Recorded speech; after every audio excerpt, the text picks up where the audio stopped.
I'm here to stand on my soapbox and proclaim that to the world. On this show.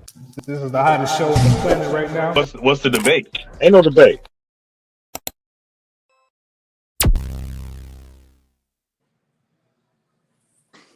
Yes, sir. Yes, sir. Welcome to the Vulcan Soapbox. Welcome to the Vulcan Soapbox. I am your gracious host, Enos, man.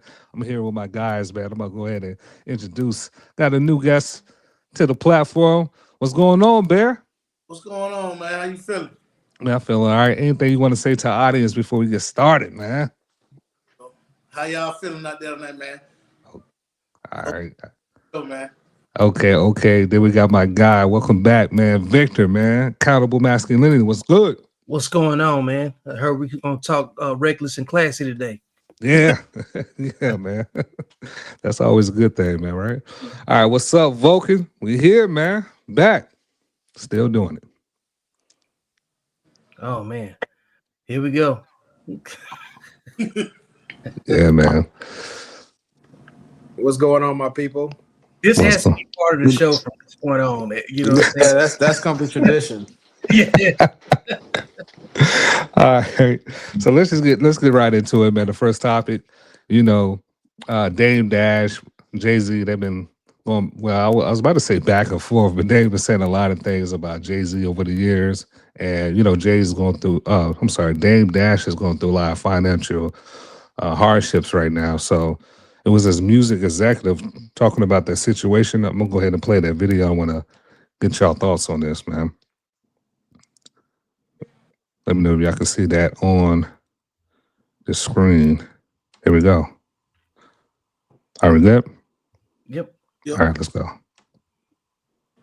Happening with Dame is some real high school-ish to me. It's like happening with Dame is some real high school-ish to me. It's like, oh, the man is going through something. Record exec Dame Dash owes $20 million in unpaid tax. So every company Dame Dash owns has been seized. No one should enjoy watching that. And I'm being honest with you, it kind of makes me lose a little respect for him. I'm gonna tell you why. Because I know Memphis Bleak is your man.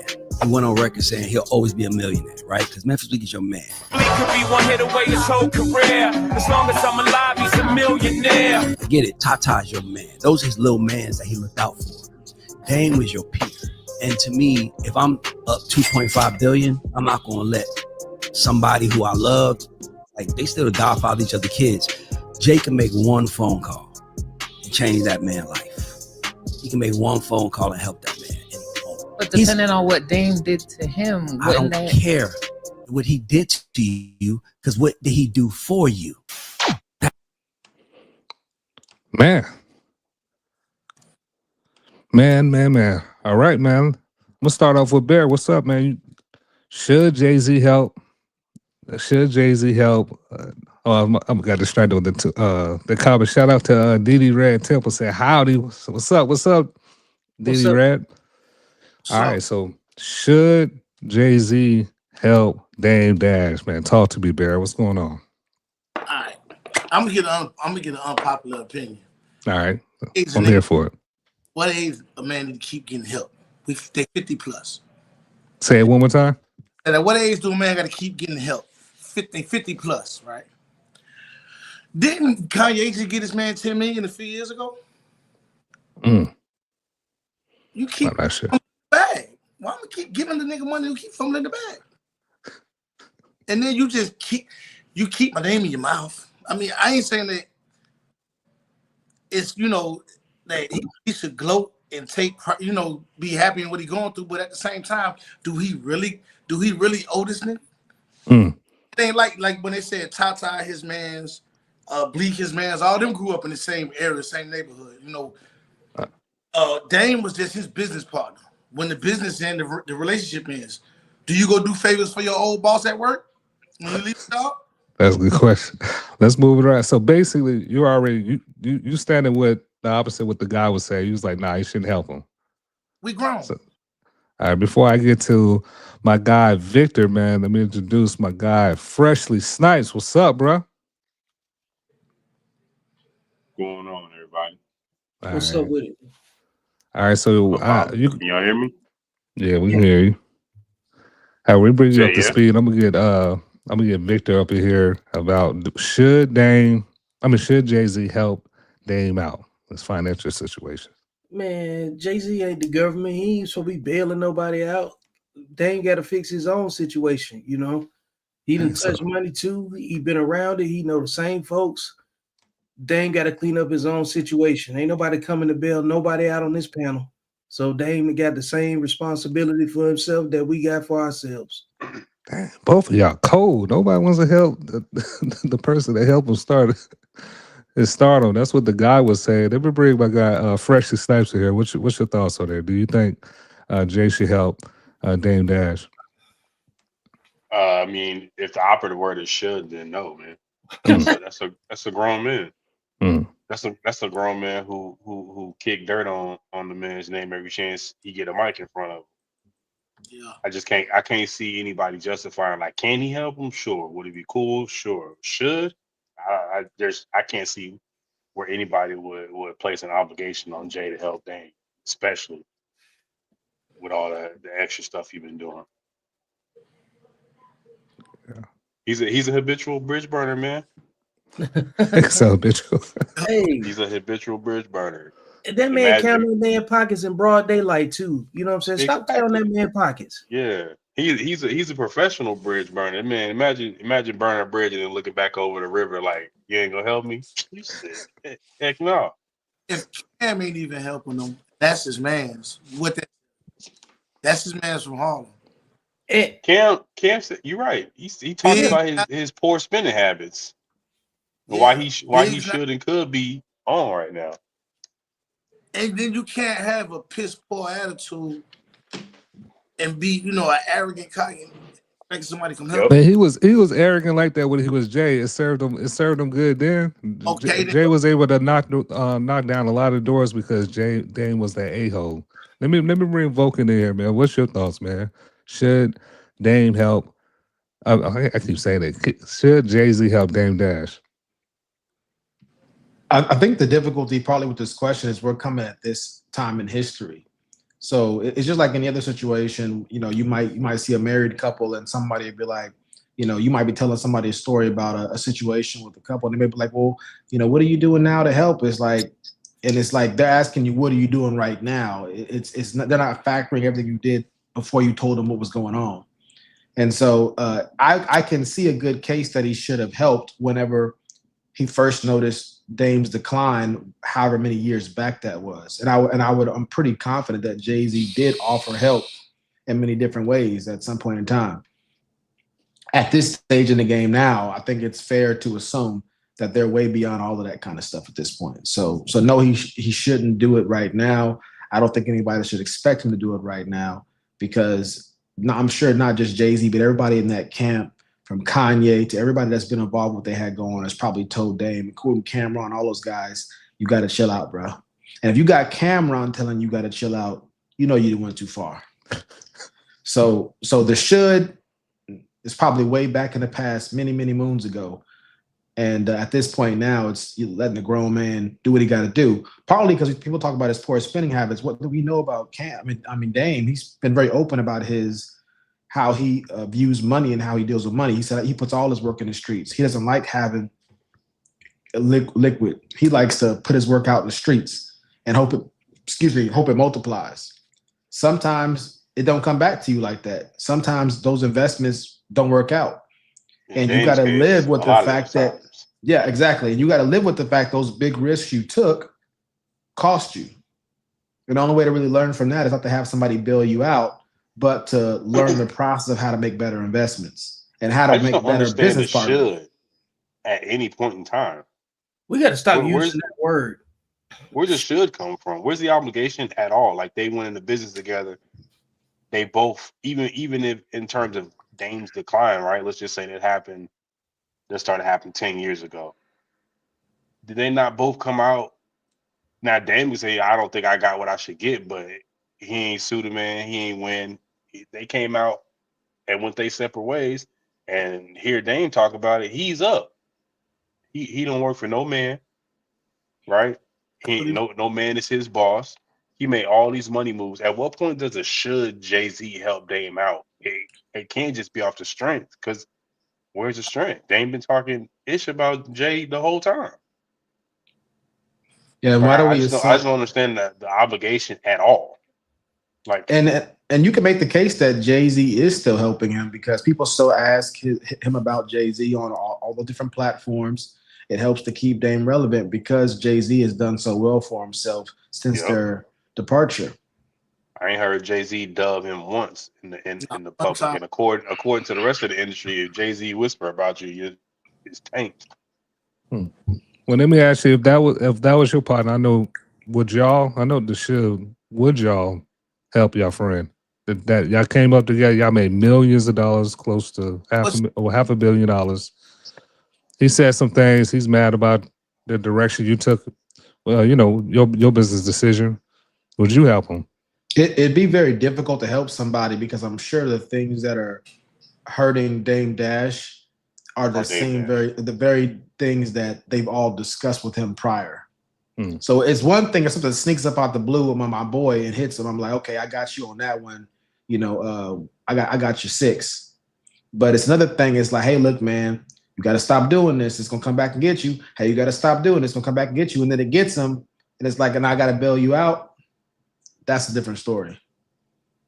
Yeah, I'm gonna go ahead and I'm gonna chime in real quick. We got to remove the tag of how much money Jay got, because I don't think that's relevant. Everyone keeps saying, man, he up 2.5 bill. So what? What does how much he has have to do with it? I don't like that.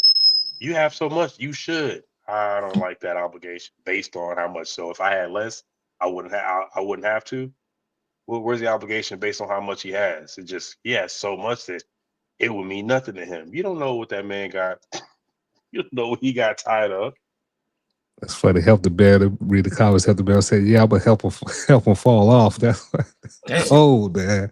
And you got to remember, Dame is not one of those guys you can just help. He comes with a big ego. You don't know what he might drag you all throughout you offer him a deal he doesn't like or he thinks is beneath him. He may drag you all throughout the media. Listen, my thing is this: everybody say Jay should help his friend. They're not friends. Dirt. He grew up with that guy. They business partners. That business deal is over with. Once the business is over, it's like y'all can hear him. Yeah. As like I said in the first clip, do you do favors for your old boss when you leave the job? They didn't grow up as homies. He still got all his close homies with him. Yep. You're right about that.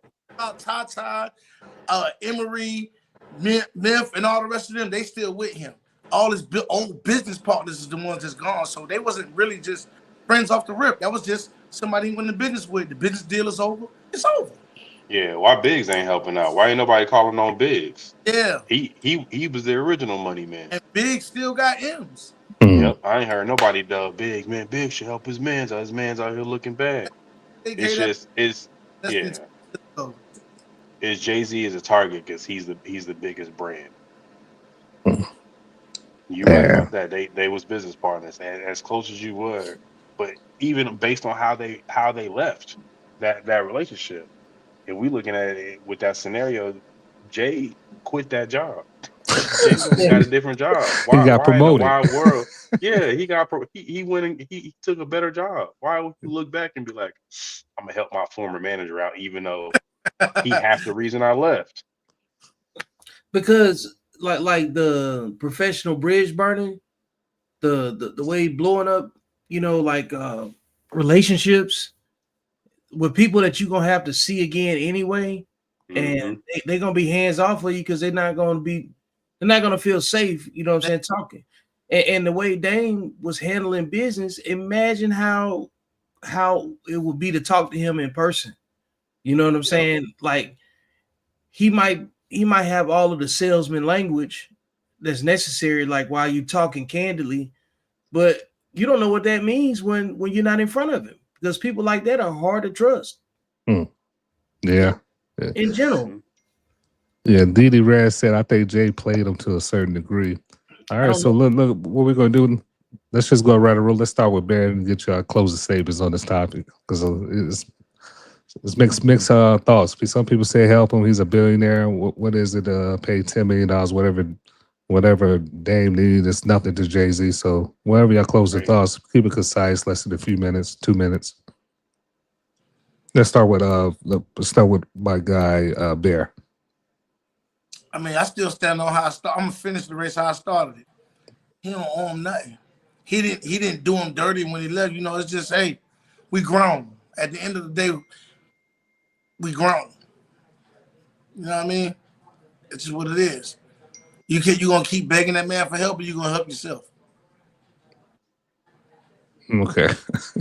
All right. Victor. Do you expect somebody to come into your life and pay off all of your bills and pick up all your burdens that you created? Or do you so if the answer is no, then it's no across the board. You know, like a female to me. Yeah, exactly. It sounds like an angry, bitter baby mama. You know what I'm saying? It sounds like it's single mother behavior, dog. You know what I'm saying? Let it go. All right, Fresh. Listen, I'm gonna put this out there real quick. Just in Dame's defense, we are discussing what people said about him. I haven't heard Dame ask Jay for nothing or ask for help, period, out loud. So let's just leave it. Let's put it at that. But in terms of just the overall concept, man, Jay don't owe him nothing. There's no obligation for Jay to help him outside of the kindness of his heart. And I don't know why he would have any kindness in his heart for Dame when Dame was a habitual bridge burner. Not only did he burn bridges with Jay, but he burned bridges with pretty much everybody in the industry, because Jay is definitely not the only. You sound like Django. He says, if I was economic, I don't know why I'd be inclined. How did he say it in Django? If I was to be inclined, and I don't know why I would. Yeah, man. He burned all the bridges that he can, not only with Jay but the rest of the industry. So he's essentially sleeping in the bed that he dug himself. Are y'all hearing that noise? Are y'all hearing that noise? When I get close to the mic?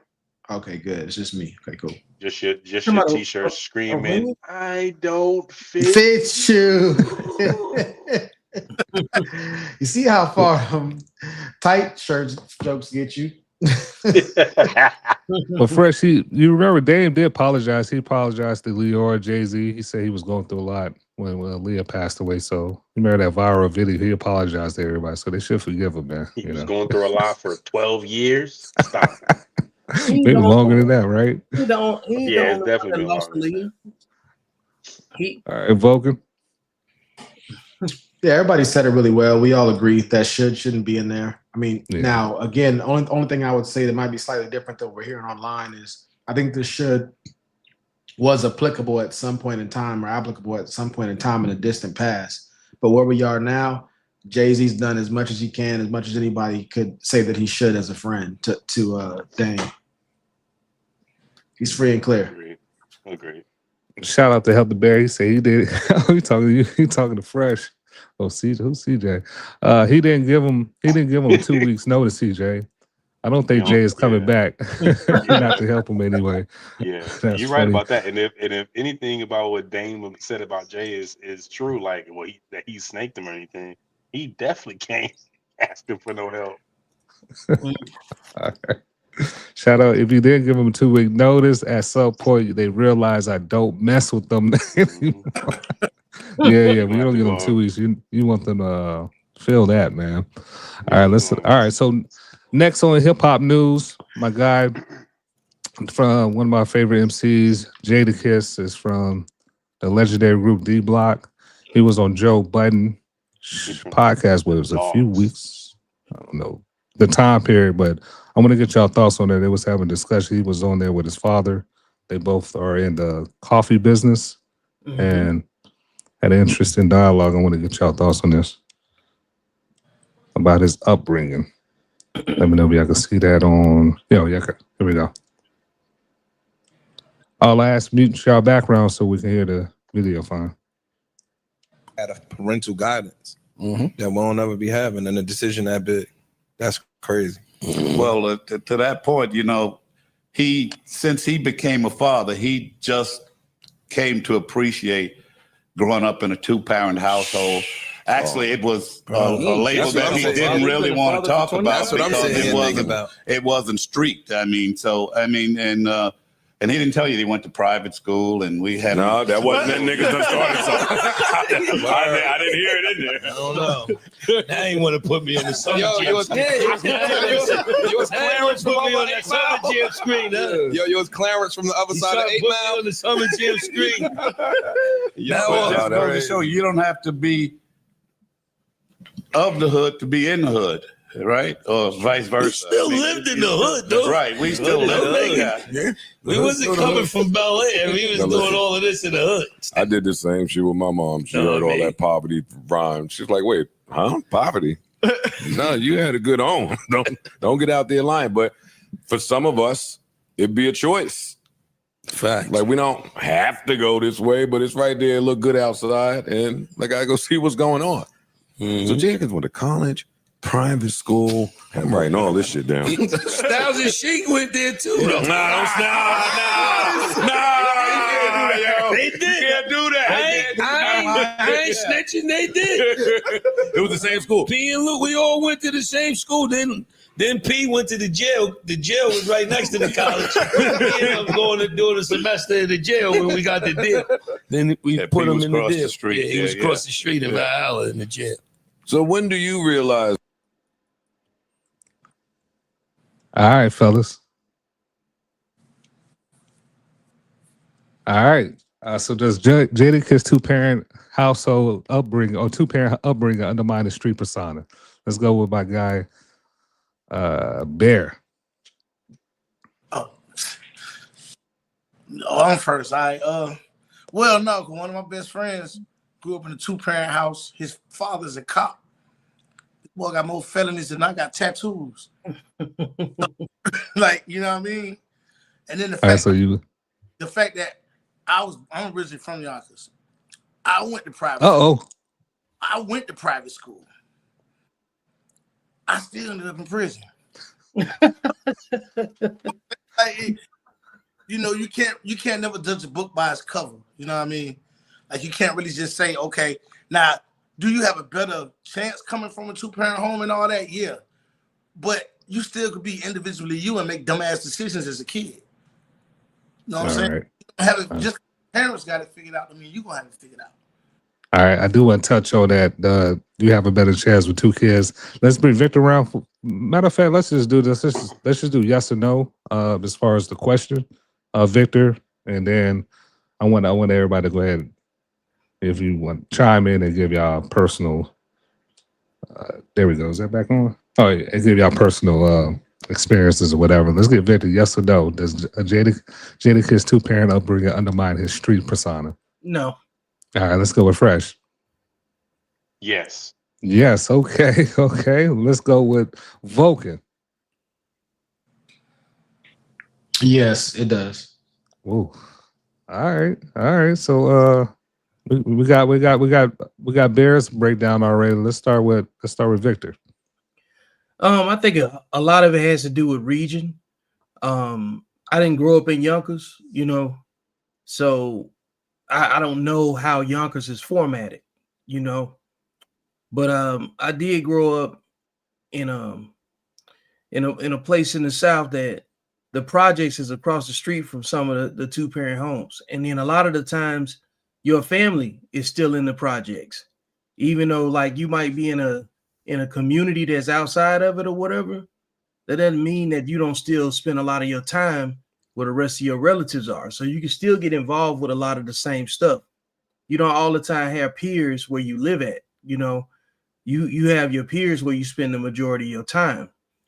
And what I do know about like more schools up north like that, if they have a lot of private money involved, because of the public schools are probably overcrowded and people trying to put their kids in the best situation possible, they still take with them the mindset of whatever they're doing, no matter where they are. You know, it's more so about how much time do your kids spend with other people that are influenced the same way.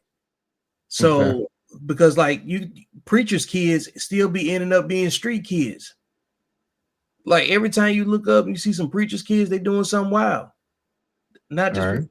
so. I Let think me get fresh here. Talk to me, man. So I think everyone kind of forgets a little bit why the street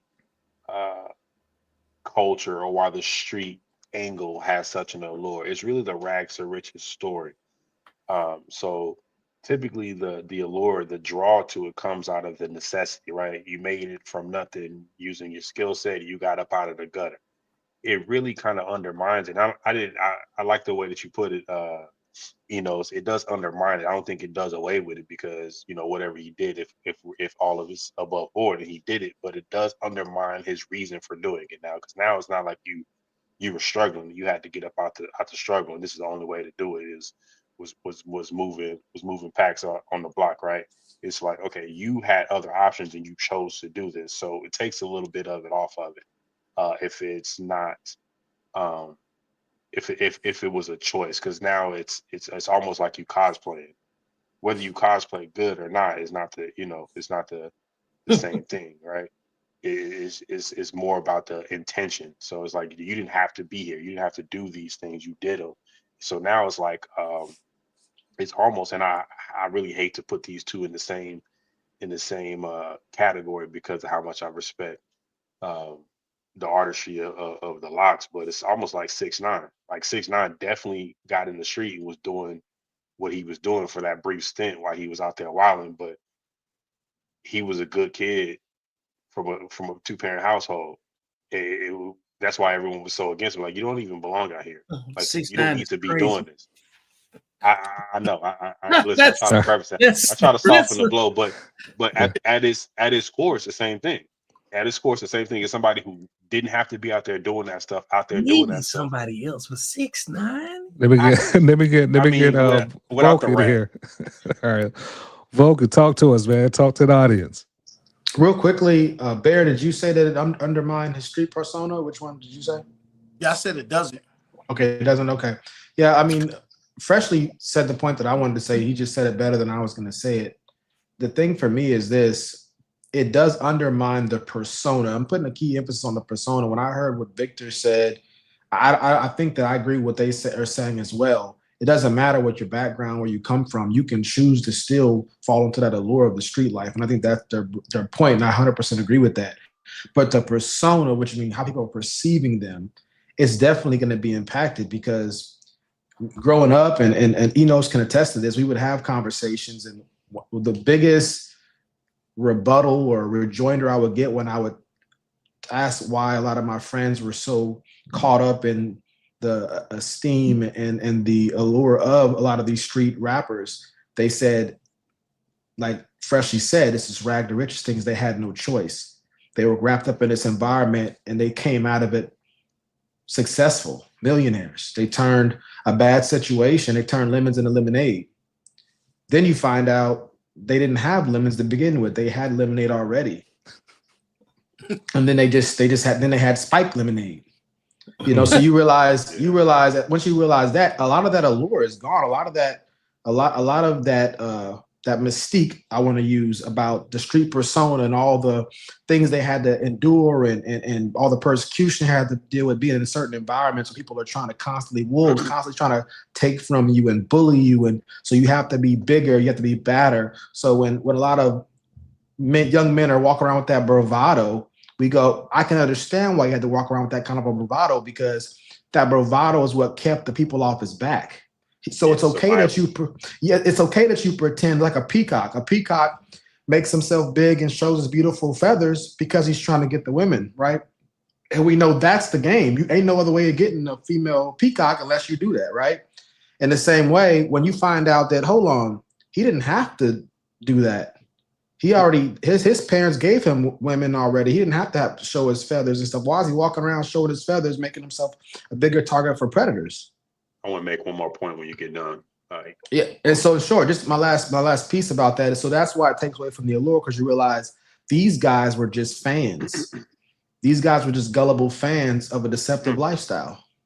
I'll say this last story right here, and I'll get back to you, Fresh. I was playing ball at this spot, and there was this guy, and he's from where we're from, like considered like the worst area of San Antonio is the East Side, right? And so there's a guy who's from considered the worst part, the most respected, esteemed part as far as like street activity goes in the Black community. And there's another guy who's from Lakeside, which you'll know where that is, which is still East Side, but then he also spent some time on the Northeast side. East Side. Yeah, so that's debatable and whether that's considered East Side or not, right? But it's on the other side of 10. It's on the other side of 10. And you can't redistrict the city. And so what happened was one time the guy from the Sticks, which is one of the main places in East Side where people get a lot of street credibility, says, "Why do y'all want to be from the East Side like us so bad?" He's talking to a guy who's another street dude, but a more northern street dude. So he's not East Side. And this guy, when he's in his area, people look at him as the street dude. But when the East Side guys came over, now he's not the street dude anymore because the East Side guys are there and they're more street. And so he said, "Why do you want to be us so bad?" And he goes, "Because y'all made it look so good." Mm-hmm. And I just happen to be able to hear him say that. And that's what Jadakiss and a lot of these guys you find out really were. They were just fans. They were fans of the lifestyle. They were caught up in the allure of it. And they chose to do criminal activity and be a party to, if not do it themselves, terrorize their communities because they were just weak-willed. They had weak spirits, brittle spirits. Mm-hmm. I'm gonna add this real quick before everybody else gets on, because I know I guess got something to add. I want to point out that the rap game, hip hop, has made the violence and the drugs in the community, has glamorized it to the point where some of us think that stuff is okay. You have to go back to the essence where we accepted those things because it was deemed necessary to make it out of a certain way of life, right? But once you take that away, right? Once you put that back on there, that no, drug dealing, violence, especially against your own community, all that stuff, those crimes, they're still illegal, they're still bad, right? And then you remove the necessity to do bad things to improve your situation. Now we're looking at people who are just doing crime for the sake of doing crime because it looks cool. And that definitely, in terms of your street persona, it takes a hit because you don't have to do these wrong things. It's like now, oh, you're choosing to terrorize us. You didn't have to be down here. You came down here in order to get it. You walked into the lion's den willingly, so you could say you was in the lion's den. You never had to be in there. All right, let me help the bear say that at least Dave Chappelle just didn't correct people. My guy Jadakiss lied to us. Enos ruins another rapper for me. R.I.P. Meek. Yeah, Meek disappointed a lot of people. I want to say something before we close this topic out. Go ahead. You got two parents don't mean you not in the hood, because that two parents, they still was in the hood. You see what I'm saying? That's what he said on the video. Yeah, he said that. So two parents, I just know, because from personal experience, like I say, one of my closest friends got two parents. The boy got more felonies than I got tattoos. I got like 18 of them. Having two parents doesn't necessarily make you automatically not from where you from.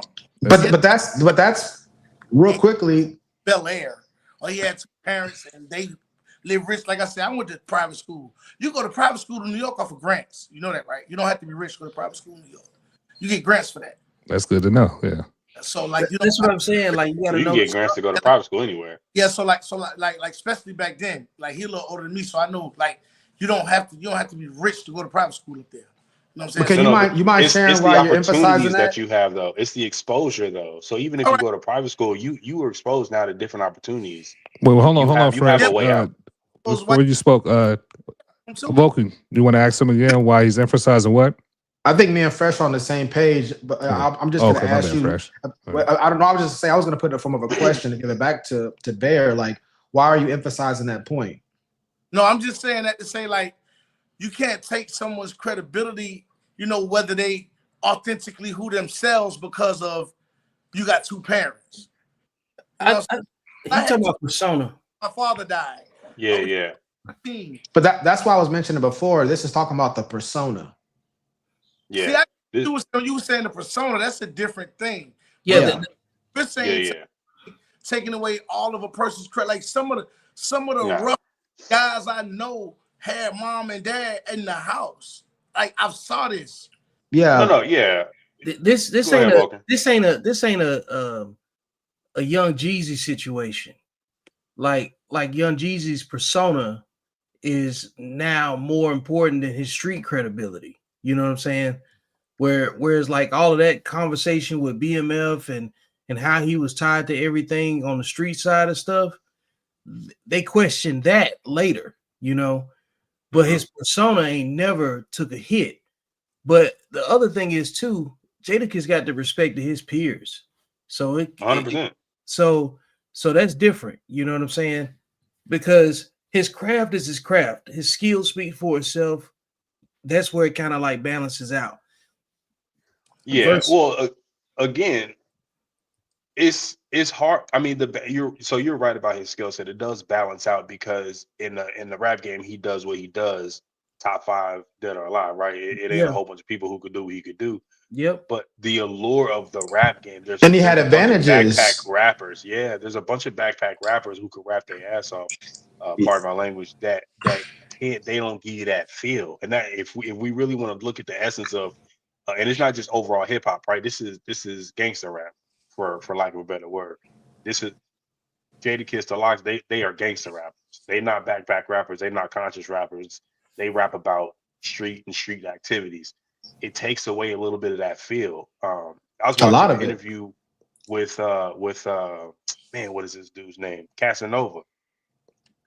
After jail, he denounced all of his stuff, but that's neither here nor there. Yeah, because he got all those years. He says it's not gang no more. I seen that.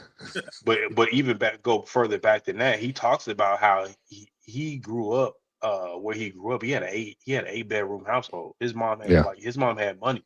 He was essentially saying like, I didn't have to do that stuff. And again, now you're talking about crime for the sake of crime, and it takes a little bit away because a lot of way. Yeah, I think it takes more than just a little bit. I think it takes everything away. Story is not. Everybody gonna be DMX, man. Yeah. Because my whole thing is like this. To Bear's point, really quick, it doesn't matter whether you have a 2-parent home, a 3-parent home, whatever the case may be. A gangster or somebody who's rough and tough, that's just somebody who chooses to be an aggressive, coercive person. That's got nothing to do with your background or where you come from. You can be, an alien can show up on this planet right now. We don't even know what his background is, but if he starts beating people up and threatening people and saying, if you come and do this to me, I'm gonna do this to you, I'm gonna say that's the dude's a gangster. He could, on his planet, he could have 10 parents and have a 12-bedroom home for all we know. The actions, you gotta ask why though. The gangster just has to do, the gangster just has to do with how you move in society. You see what I'm saying? But my thing is, it takes away from it when we know that you had access to more education. You had a great literacy rate. We can hear in their music, these guys are very intelligent people about how they put their syllables together and all those different kind of things, how they put the rhymes together. As hell, Jim Jones was working on Wall Street before he was a rapper. Like up north is different. And I'm not trying to be funny. That's what makes it so sad. I lived on both aesthetics. I was both raised down. And most people think the dropout rate is higher down south than it is up north. That's just being real. Yeah, I lived on both. It's like it's nothing for somebody to be from the streets but still be done went to school and graduated and they can articulate. But I think what Vulcan was saying, he said that's what makes it worse. It makes it worse because I get that, and it's like they still made that. That's just like okay. It's just diversity. What I'm trying to say is, I don't see it taken away from the credibility of being street because you had access to other things. That just mean I feel like some people don't take advantage of the opportunity they do have in other places. There's mad people that got plenty of opportunities everywhere else. They just don't take advantage of them. All right. Anybody disagree? Anybody disagree with Bear saying? A lot of people say, "Oh, I don't." Hold on, Bear. Hold on. Anybody disagree with Bear saying? Can we restate it? Because I'm hearing more than one point. I'm hearing at least 2 points. All right. What points you want to convey the most? Let's start with that first, Bear. Me? Yeah. Oh well. My point was that I feel like it doesn't take away from the authenticity of who he is because he had 2 parents or because All right, that's it. Because we can start right there. As far as this gangsterism, let's take the music out because music is persona. How we listen to the music is more entertainment. That's different. But just as a gangster, a person that's in the streets, they're saying it doesn't take away from that. And his authenticity is not in question. He did if everything is above board, he did the things he said he did. He did them. So by definition, he is what he says he is. Again, when you talk about so you agree with Bear there? Well, I think we all agree that his gangster is not in question. It's his persona.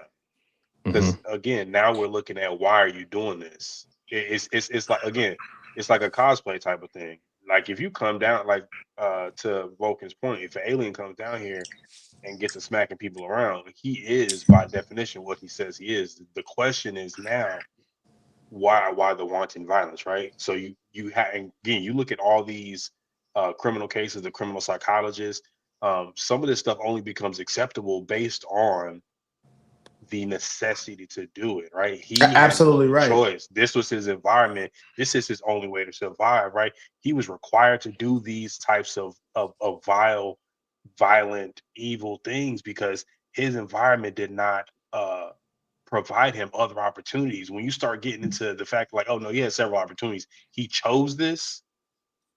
He had private school, so he had access and exposure to other avenues of life. He's reading the Odyssey. He's reading, Schindler's List. So he's being exposed to all these gangsters, real gangsters who deleted millions, and he's still choosing to act like that. He didn't tear up when he saw, read Schindler's List. Like so the guy here to get out of in the South, especially, where Enos and I graduated from, where people have low literacy rates. And the schools were almost 100% black for the most part. Some of them people could not read. They couldn't read. They read at a 4th, 5th grade level. So I'm not justifying or excusing their behavior, but it was more understandable that somebody like that might turn to a life of crime because you can't go to the military if you can't pass the ASVAB. You got to at least have an 84 IQ to get in the military. 85, I think, something like that.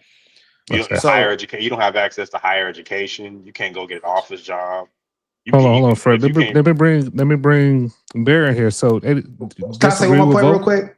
Yeah, go ahead. I just want to say one more point real quick also. And then you look at throughout America, and I've been part of these types of programs where we try to help saving. We've been a part of programs called Saving Our Sons. Citibank has had programs, and part of the way we try to discourage that poor behavior is by educating the youth through these various programs. But when you have intelligent black men who went to private school still engaging in that horrible behavior, what hope is there for us? Because they're telling those same kids, a gangster. He went to private school. Yeah, we're telling all these kids that we're doing our investing money, trying to teach these kids and show these kids a better world. Part of the organization I was a part of, we took like over 50, 60 kids from the inner city to Disney World to show them a better way. When you got guys like that, so they can see the world's bigger than what it is, we think this stuff is going to help them to not get that involved in that kind of stuff. And then you got guys the assumption is they don't know anything else. They don't know. They don't know that there's anything else out there. Let's expose them to it. These guys are going against our message, saying you can know all that stuff and still be a gangster. All right, let's bring Bear here. Any disagreements? No, I get what they're saying totally, completely. I get what they're saying. But the thing is this. Having no know-how or you don't have another way is no excuse either, because I'm from the bottom of the barrel, bro. Like, DJ, you know what Bar Village at? That's what when I moved to Georgia, that was my first stop. Bottom of the barrel. I know more people from there that own their own businesses and stuff than people I know that wasn't from their area. So just because you're from there, it's like my mom taught us when we was young. Because you're from the ghetto, I mean you got to be of the ghetto. But at the same time, you are who you are. You know what I'm saying? What do you mean by that? This, no matter your upbringing, stupid kids make dumb decisions every day. You get old, time brings about wisdom, and experience of life brings about wisdom and changing them. You know what I'm saying? You grow up, you get older, you think better. If you notice, the older they got, his music changed, his message changed in the music. You know what I'm saying? So takes experience. As a young kid that you 20 something, that's what he rapping about. But he got older, which I would expect. I would hope most artists do that. That's why they laughing at Jim Jones now. because he living his second childhood. But like, Shout out to Jim Jones. Shout out to Nas. All right, let's Yes, sir. let's get to the I didn't mean to get off topic, but yeah, I get exactly what y'all saying. But to me, when people say I had no opportunity, yeah, you did still, and yet and still you did, because I came from that. Going to the store, getting food, getting old food stamps, buying a pack of Nihilators, bringing the change back. Shoot, plenty of police officers used to be in the street before they became cops. They from the same area. But it's about choice. That's the perfect. We get the choice, but the thing is though, that previous behavior doesn't undermine the current persona. You know what I'm saying? Like, but it still goes back to the choice. And as a man that was in the military for 12 years, I can tell you that people join the military and they still be street because it's conditioned into them. You know, they get to where they going, they're gonna find the hood, they're gonna find out what's good and what's going down because the activities associated with their behavior and what they're familiar with and the type of people they used to communicate with, it never goes away until they decide that they want something different. So the choice is the operative word here. That's all I'm saying. Until they want, there's a choice. Until they you want you something chose different. that life and you got used to it. Cool. Yeah. Right. So I understand you kind of, but it's almost like you're indoctrinating yourself at that point in time. Like because conditioning goes deep. It does, but when you choose the conditioning is where we have the problem. Where you choose, like, I want to go do what they're doing. So yeah, you're entrenched and you're ensconced in that type of behavior. So I expect you to come out of that chosen lifestyle with doing those things. I'm not knocking that. So I'm saying, like, okay, Jadakiss, I'm gonna just say the locks, because they all went to the same school apparently. They came out of that environment that they placed themselves in, doing what people from that environment does. So it's not the authenticity of the individual, it's the persona, because the persona is that you didn't have a choice, right? Keep in mind, these are still crimes. Yeah. Right. They still doing these things that are wrong, but it's almost excusable, at least for us. And obviously not for the criminal justice system, but even us, right? We're looking at it like, you know what? What other choice did he have? He didn't have the opportunities, so he had to do these things. And it's like, no, he didn't. No, he had the opportunities to avoid the street life, and he chose to dive in there. Well, let me give you another example too, right? Like Lawrence Fishburne's daughter, she chose to go into the adult film industry, and he disowned her because he said, "Hey, until you go to rehab, you can't be running around here with my name and." You know what I'm saying, getting tooted up on camera, you know? Yeah. So she didn't have to choose that. Exactly. And it's the stigma on the Yeah, we gotta sorry to interrupt, but we got the next question popping up. Said he'll be back in about 5 minutes. So the next question is, should authenticity in rap be based on lived experience or artistic expression? Where do we draw the line? We can start with Bear on that one. What you got? I mean, really, we need to stop with this hip hop and holding people, because hip hop is the only genre where you got to actually live what you did. And that's not true. I'm not saying I want to hear no nigga talk about some stuff he didn't do, but I'm just saying we can't keep expecting these elaborate, lifestyles that we're hearing on these hip hop out and expecting somebody to actually, like, music is creative. It's an art form, you know what I'm saying? So if you're an artist, you're making art. It's part of your imagination. It takes imagination to make it. So sorry, Bear, real quick. We just read the question, and then Bear was going first on answering the question. So sorry, Bear, were you done, or you had some more? No, that's pretty much it. I'm just saying, like, we can't. I know half of rap is imagination because I used to rap when I was younger. Now, do you got to stick to the script? You got to be talking about stuff you actually lived. Yeah, but I'm saying, like, half of that stuff be imagination too, bro. It be stuff they saw and never did sometimes. Okay. All right. So cool. So we talked about this. Let's just, for this topic, just give a short answer, and we're gonna go to the next topic. Let's go ahead and go with Victor after this. I mean, let's go with Victor next. Should authenticity in rap be based on lived experience or artistic expression? I like to work backwards, so I'm gonna say artistic expression. Okay. All right. What's up, Fresh?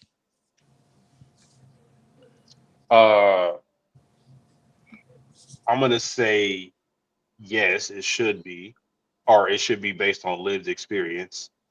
And we should draw the line at lived experience. Did you do it or did you not? And the whys. A lot of the beefs, right? Even the hip hop beefs, the rap beefs, the expectation, the standards that hip hop artists are held to is a standard of authenticity.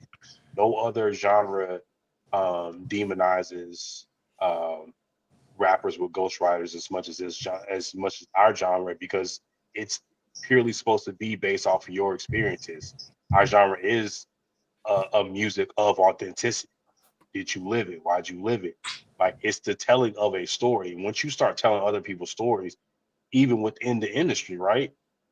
It's considered fake. It's considered inauthentic. It's considered not 100.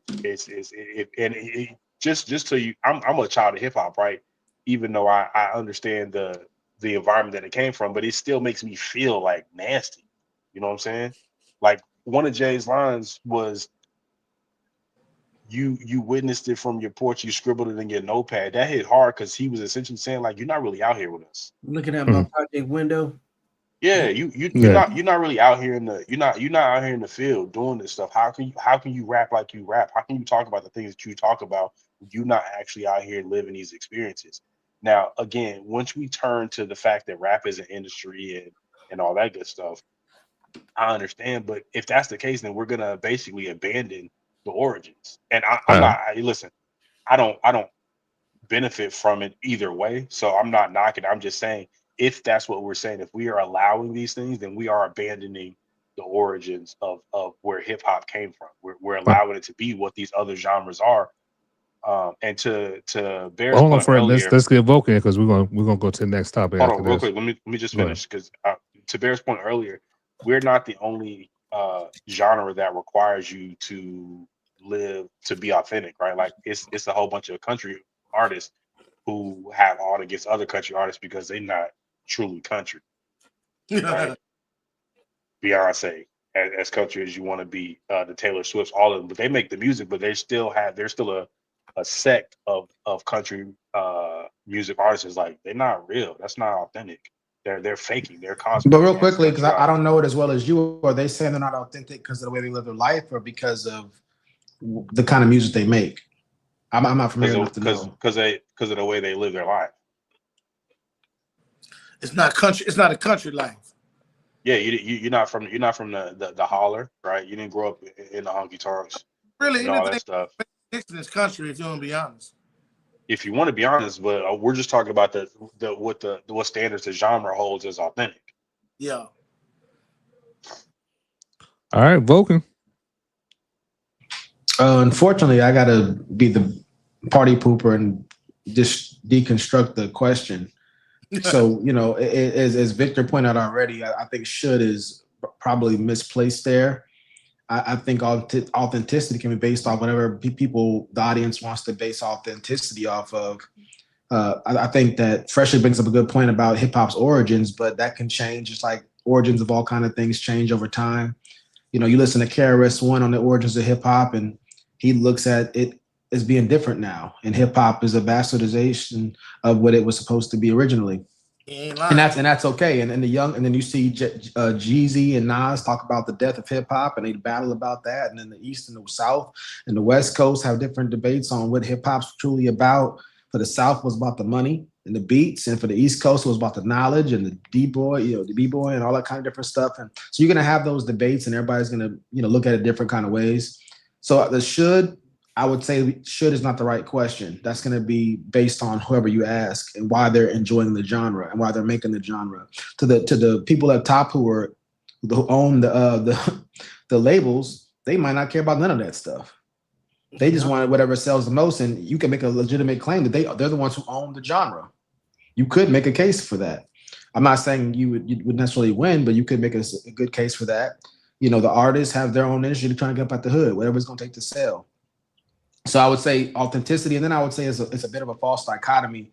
Should all authenticity in rap be based on lived experience, artistic expression? If they're going to be expressing themselves artistically, that's going to show up whether or not they're basing it off of lived experience or not. If they're rapping, that's artistic expression. So if they rap their lived experience or somebody else's or something that's not even possible in the real world, so it can't be anybody's lived experience, it's still artistic expression. So that's why I would say the question is a bit of a false dichotomy, because these two aren't the opposite ends. It's not one or the other. And so, and then where do you draw the line? I think the heart of the question is basically asking, you know, where do we draw the line on people rapping outside of what they personally experienced or personally done themselves? Now, I think that's a good question, but again, it depends on how you approach the genre. For some folks, at the end of the day, it's all about making money. And if that's what it's all about, you know, as Freshly's pointed out many times, whatever the consumer wants, that's what they're going to give you. That's what business is about. And he has a great point with that. And so you have the hip hop, you know, purists who say one thing. Yeah, you have rap purists, you have hip hop purists. Again, and you go different parts of the world, you're going to hear different types of things. So I think that at the end of the day, it's going to be opinionated, and nobody really is going to have the final blow to say my point is the best. Well, I think once you define whether, go ahead, I'm fault. I'm about to say, yeah, I could put this in the perfect context, because all of this is politics when it comes down to from the consumer, you know what I'm saying, that actually watches or consumes the, you know, like the content of it, right? You got purists, which would be like your conservatives, your Republicans, in, you know what I'm saying, in this genre. Then on this side, you got people that are cool with the liberal expression of, they'd be liberals. The artistic expression, that's all they care about, is whatever they want to cosplay as, you know. Victor, would it be good to say in your analogy, the conservative may be like a KRS-One and the liberal may be like Leor Cohen? Yeah, I mean, would that be a good example? Yeah, I would say that will probably go down with you, for sure. Because Leor said, "I'm gonna put out whatever makes the money." He said, exactly. That's about money. Yeah. The liberal is going to be concerned with making the money. The conservative hip hop, you know, like they're trying to conserve the essence of hip hop. Yeah. And for that, because like a good example of that is Macklemore winning a Grammy a few years ago. Was started. Yeah, like with the commercialized award shows and stuff. All of that is about making money and popularity. You know what I'm saying?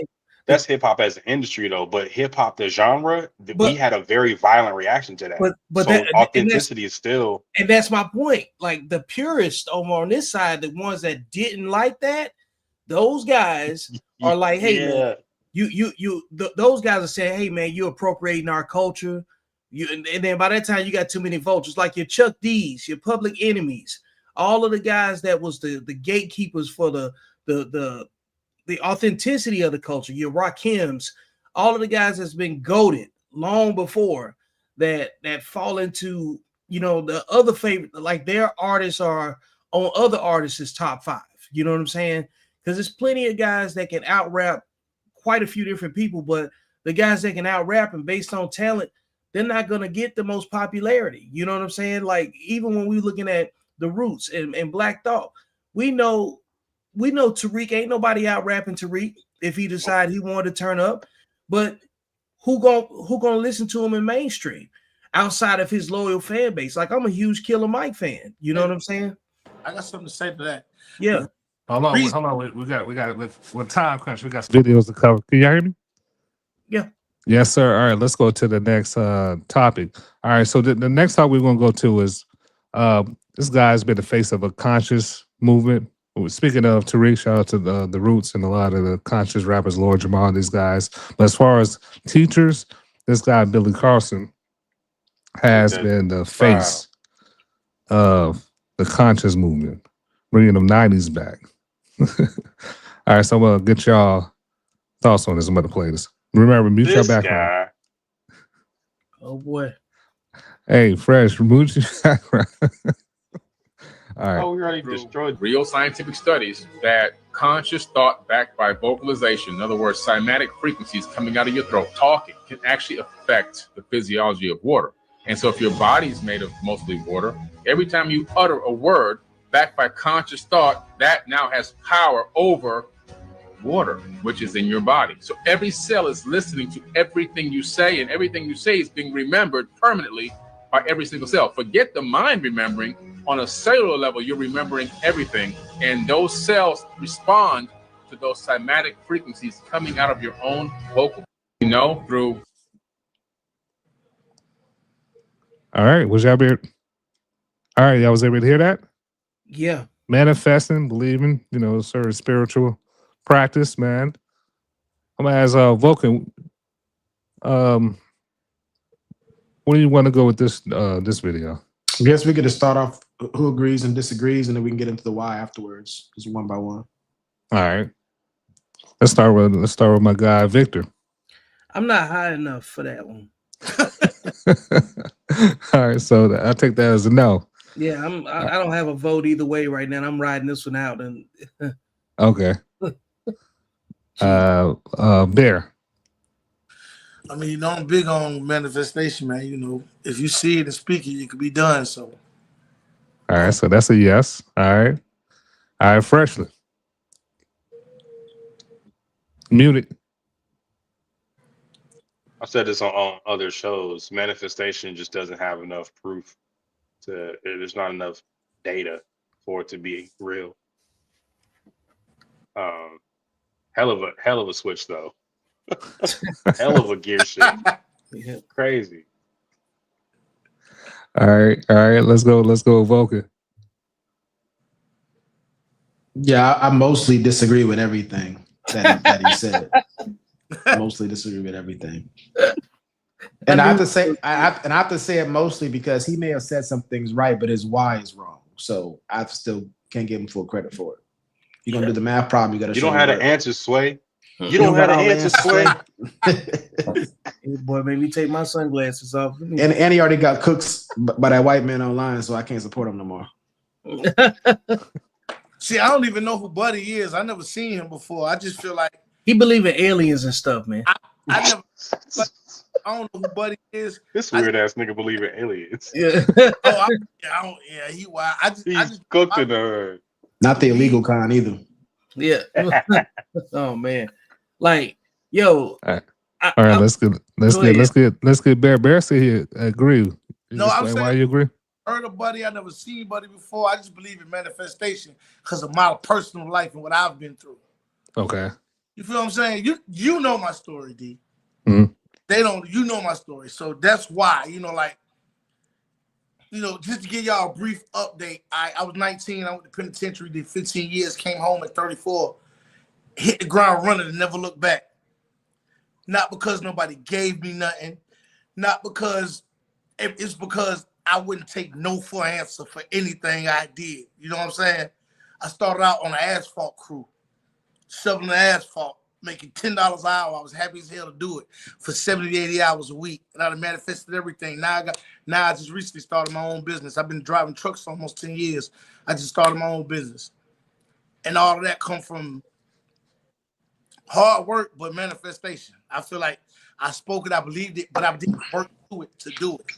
Can you explain the manifestation part? I think all of us would probably agree with the hard work part. We know definitely hard work equals success a lot, most of the time.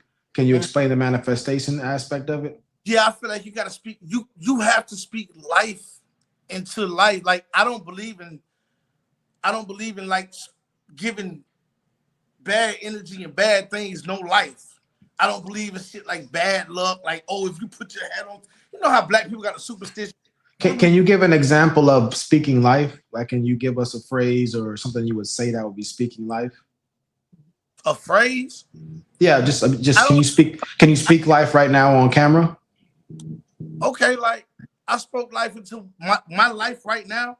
I spoke this into existence a few years ago. What I'm doing, saying, are you able to speak life right now? Is it something you could do on command? You getting scientific? That ain't what I'm doing, bro. You taking it somewhere else. But I'm asking, is speaking life something that somebody can just do on the spot, or is it like some kind of they need props and? No, but what you're doing, I'm not. Like I said, I don't. However, Buddy speak, I don't know. I just know I repetitiously spoke. I manifested my life. I repetitiously spoke this to existence and did the work. Now, when you speak something to existence, you can't just say, "Oh, this is gonna happen," and it happened. You got to do the work with it. Yeah. No matter what. I'm not saying there's, you can just speak it and it happen. But I do believe in manifesting, speaking life into stuff. Because if I'm steadily speaking negatively about something. Well, quickly, can let me just make sure I want to make sure I'm understanding you well. Is speaking life saying positive things and speaking death saying negative things? Exactly. Speaking positive to yourself and your situation. Okay. Yeah. Okay. So that's what you're saying. Let me add this real quick, Bear. The thing about it is the reason why I don't work across the board is because you cannot manifest without the action. When you add the action in, right, you can speak negatively and still do something different. We see that stuff all the time. Yeah, but you can also speak positively and not put any action behind it and still fail. So the when you talk about manifestation, it oftentimes denotes the fact that there has to be hard work put behind it. Like the way you described it is fine, but most people who are pushing manifestation, they're not telling you that, oh no, you actually have to do stuff about this. Can I say it a different way real quick? A mute can be successful. A lazy person can't. There you go. So I'm saying when you go ahead. Sorry, go ahead, Fresh. No, I was just saying that's the point of it. Also, really, all you're doing is setting goals and moving towards them, which anyone can do. It doesn't take your chakras to be aligned, or it doesn't take. Yeah, it doesn't take a. It's just like, listen, I want to do this, and I'm gonna do this. But there's plenty of dreamers, we call them. Well, I believe our ladies will call them bums in the hood who have big ideas, who have they speak positively into it, but they're not putting no effort behind it. They're not putting no work behind it. Between a dreamer and a visionary, because a dreamer just dreams. A man with a vision executes a plan. Executes is being the operative word, though. See, when execution. When I'm saying manifestation, and I'm speaking things into existence, I'm not just saying, "Oh, I'm just gonna say this is gonna happen," and well, for the audience, Bear, define what you mean by manifestation. Define it for the audience. I don't mean like I'm just saying, "Oh, it's gonna happen." I'm just gonna sit and wait and twiddle my thumbs on this to happen, because don't nothing happen like that. Yeah, I get that, but just give your definition. What you mean? Oh, I feel like you got to speak life when you manifest in your life. I'm saying like you got to speak life into what you want to do. You know what I'm saying?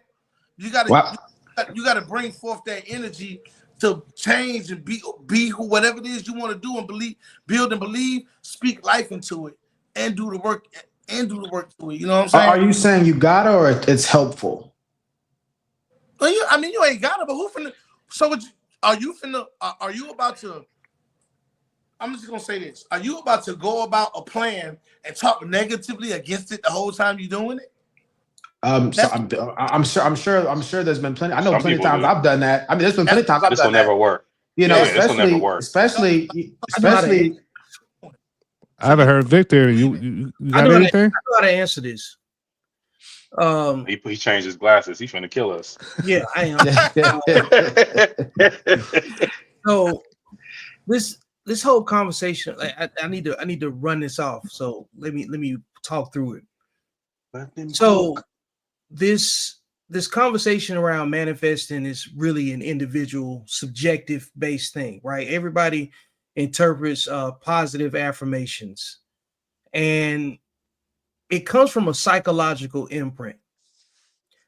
Because if you decide that you want something, that's your vision for what you want, right?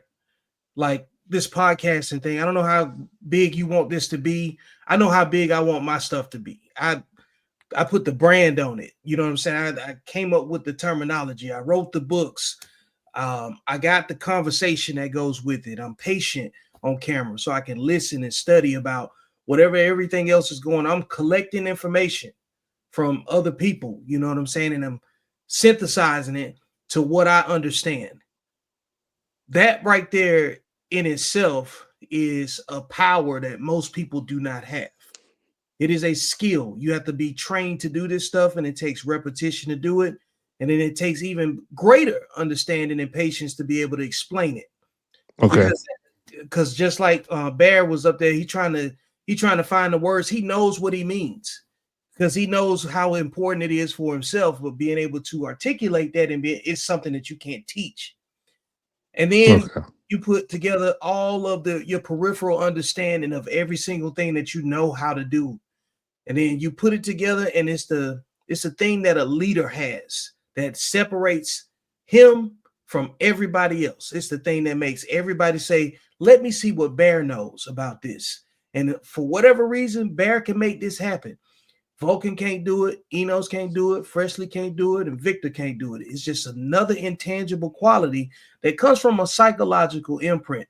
Because let me get Vulcan. Anything you want to chime in? Anything that stood out from Bear and Victor?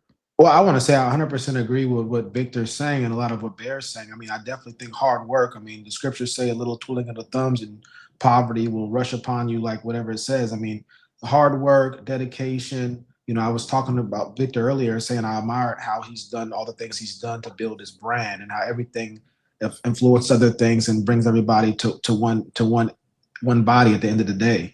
You know, and so all that can be done without using any kind of words. My issue with manifestation teaching and law of attraction teaching is the fact that it's not as subjective at times. They use very absolute language, like if you say this, the universe has to bring it back to you.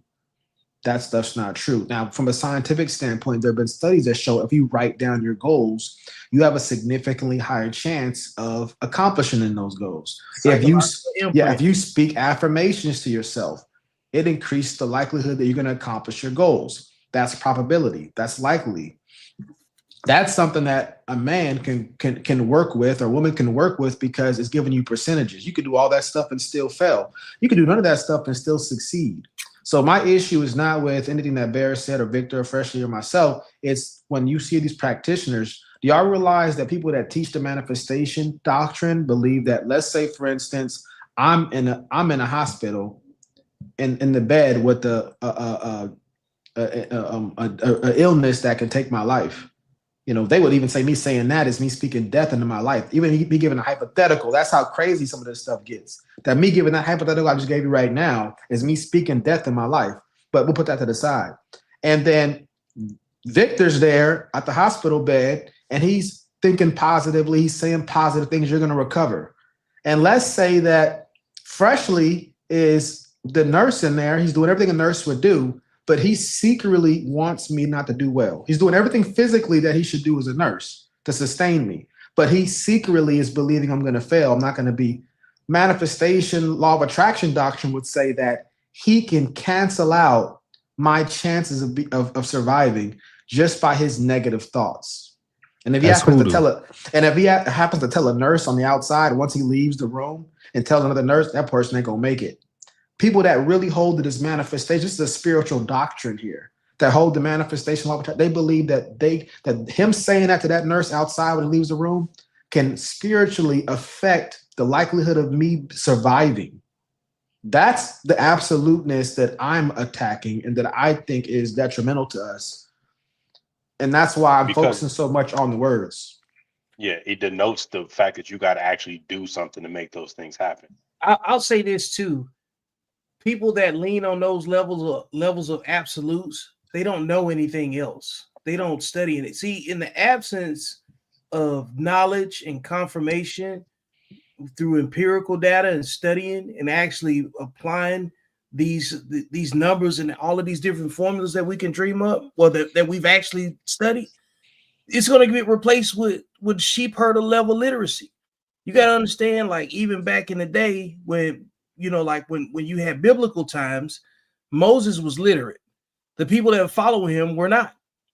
So they trusted him to go get the 10 commandments, as the story, you know what I'm saying, says. They had to wait in the valley, and they had to go get he had to go get the tablets with the 10 commandments on it that had very simple rules. They needed rules to tell people you can't sleep and you can't sleep with somebody else's spouse, you can't steal, you can't commit murder. You know what I'm saying? They needed to see it written in stone. Like, think about the fact they put instructions on toothpaste, shampoo, and mouthwash, because somebody is gonna go find a reason. Hey, Victor, you want to hide your money, put it in the book. Niggas don't read. Yeah, Victor, to your point, they had to put hot on the coffee. Remember that? They had to let people know that the dishwasher liquid is not for drinking. You know what I'm saying? It don't taste the way it looked. They had to tell them that. No, that was TikTok. TikTok had them kids going crazy.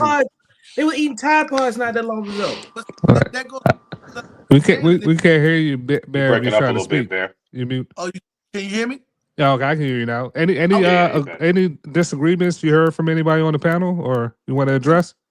Well, what my man was saying, that goes back to people's level of understanding. I'm not going to take something somebody else said on face value.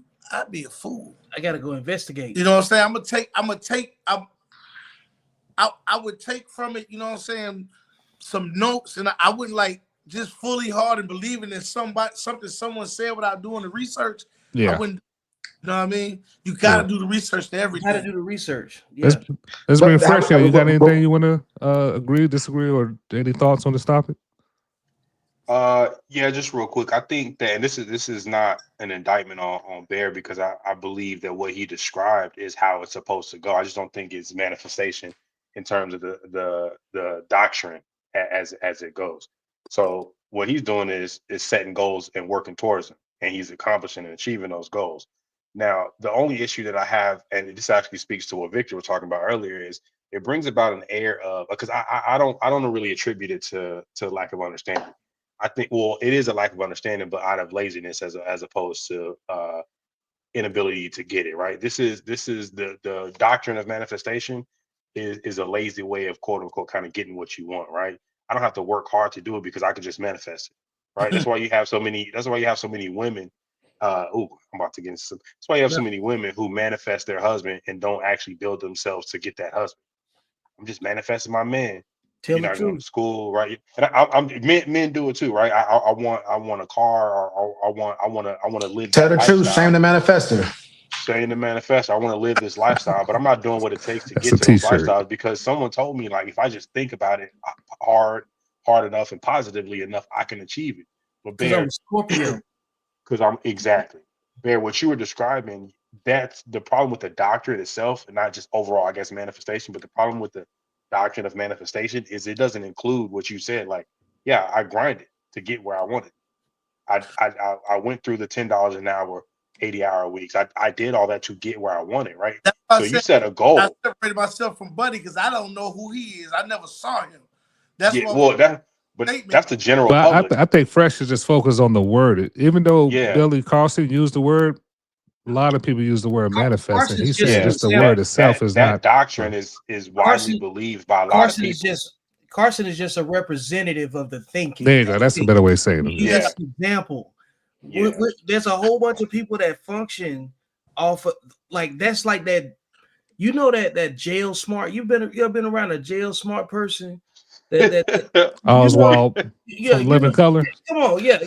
Well, you got to adjudicate. Yeah, he got to adjudicate. Possibly. You know what I'm saying? Well, to me, what you know, speaking of jail smart, I'm gonna tie this into the point that I was getting to make anyway. Is part of the jail smart.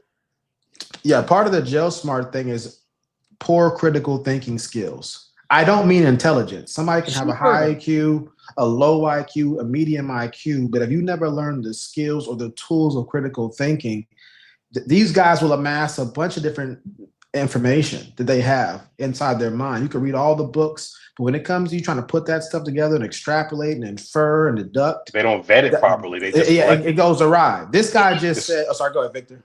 It's the low end AI. It's articulate idiots. That's all it is, man. Ooh, exactly. Oh, I'm finna back out because y'all finna get us canceled. and so you look at it like, and I want the audience, all the folks out there, to hear what he actually said. He brought up that Japanese experiment with that guy that the speaking positive to water, and they froze the crystals and all that kind of stuff. And then he goes from there and says our bodies are mostly water. from a scientific standpoint, y'all, those two don't necessarily go together. He's connecting two things because he knows you might be familiar with both of those information. That doesn't mean that one causes the other. Just because your body is mostly water and water forms different crystals, under with positive words, doesn't mean that you're any closer to accomplishing your goals because you're mostly water. And somebody brought up the astrology thing. That was the same case they went to astrology. They said, well, your moon sign, because the moon causes the tides to change and your body's mostly water. And then Carl Sagan says that the doctor has more of a gravitational pull on you than the moon does. And so science got involved and said that's bad science. And so a lot of these internet gurus y'all hear, these low budget AI, as Victor eloquently pointed out, you got to learn that they're using your ignorance of science to try to beguile you and get you to subscribe to whatever type of platform and make money off of you. Listen, they're hoping that you're dumb enough to not notice how giant of a leap that they're taking to make those two things connect. They're taking advantage of the masses. And repackage the will. That we all know hard work equals success. And so if I say that, nobody's going to buy my stuff. Or I'm going to say, if you say it 5 times in the mirror first, and then you do the hard work, that's a doctrine. How you can buy my book. That's manifestation. That's different. That's manifestation now. All right, let me play this, and then we go give our. People always ask me, like, how do I create, the person? People always ask me, like, how do I create, the person of my dreams that I want in my life? And I always say, take out a piece of paper, write down everything you want in that person, and then become it. That's it. People always ask me, like, how do I create? There's more people that. More people that believe in that ideology. So I'm gonna start with Bear and Vulcan. You had something you was gonna say? Just gonna say you agree or disagree, and then we go into the why afterwards again. Yeah. Let's go ahead and start with Bear. Agree or disagree? Heifers unpredictable. Say again. I said that's dealing with women. Them heifers unpredictable. So take. Unstable creatures. I don't know on that one, bro, because you don't know what you're gonna get. All right. Let's go, Victor. Like a box of chocolate. So was that to get a woman, or was that just to be a better version of yourself? Can you play it again? Is it possible? Yes, sir. I mean, yeah, like I need to hear what he said. Yeah, he said, yes, sir. It was pretty fast. All right, He can y'all basically see it? said, if you want to be a certain person a certain way, write it down, and then become that person. Become that person you want to attract. Yeah. All right, you ready? Here we go. People always ask me, like, how do I create, the person of my dreams that I want in my life? And I always say, take out a piece of paper, write down everything you want in that person, and then become it. That's it.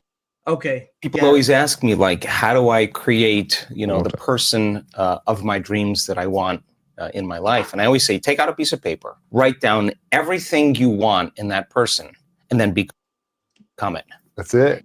Yeah. All right. He left it at it sounds real gender neutral and high on codependency. So yes or no? No. No. All right, let's go with Fresh. What's the question? Do you agree? What he said? Just to clarify, do I agree that you become the person that you want in your life?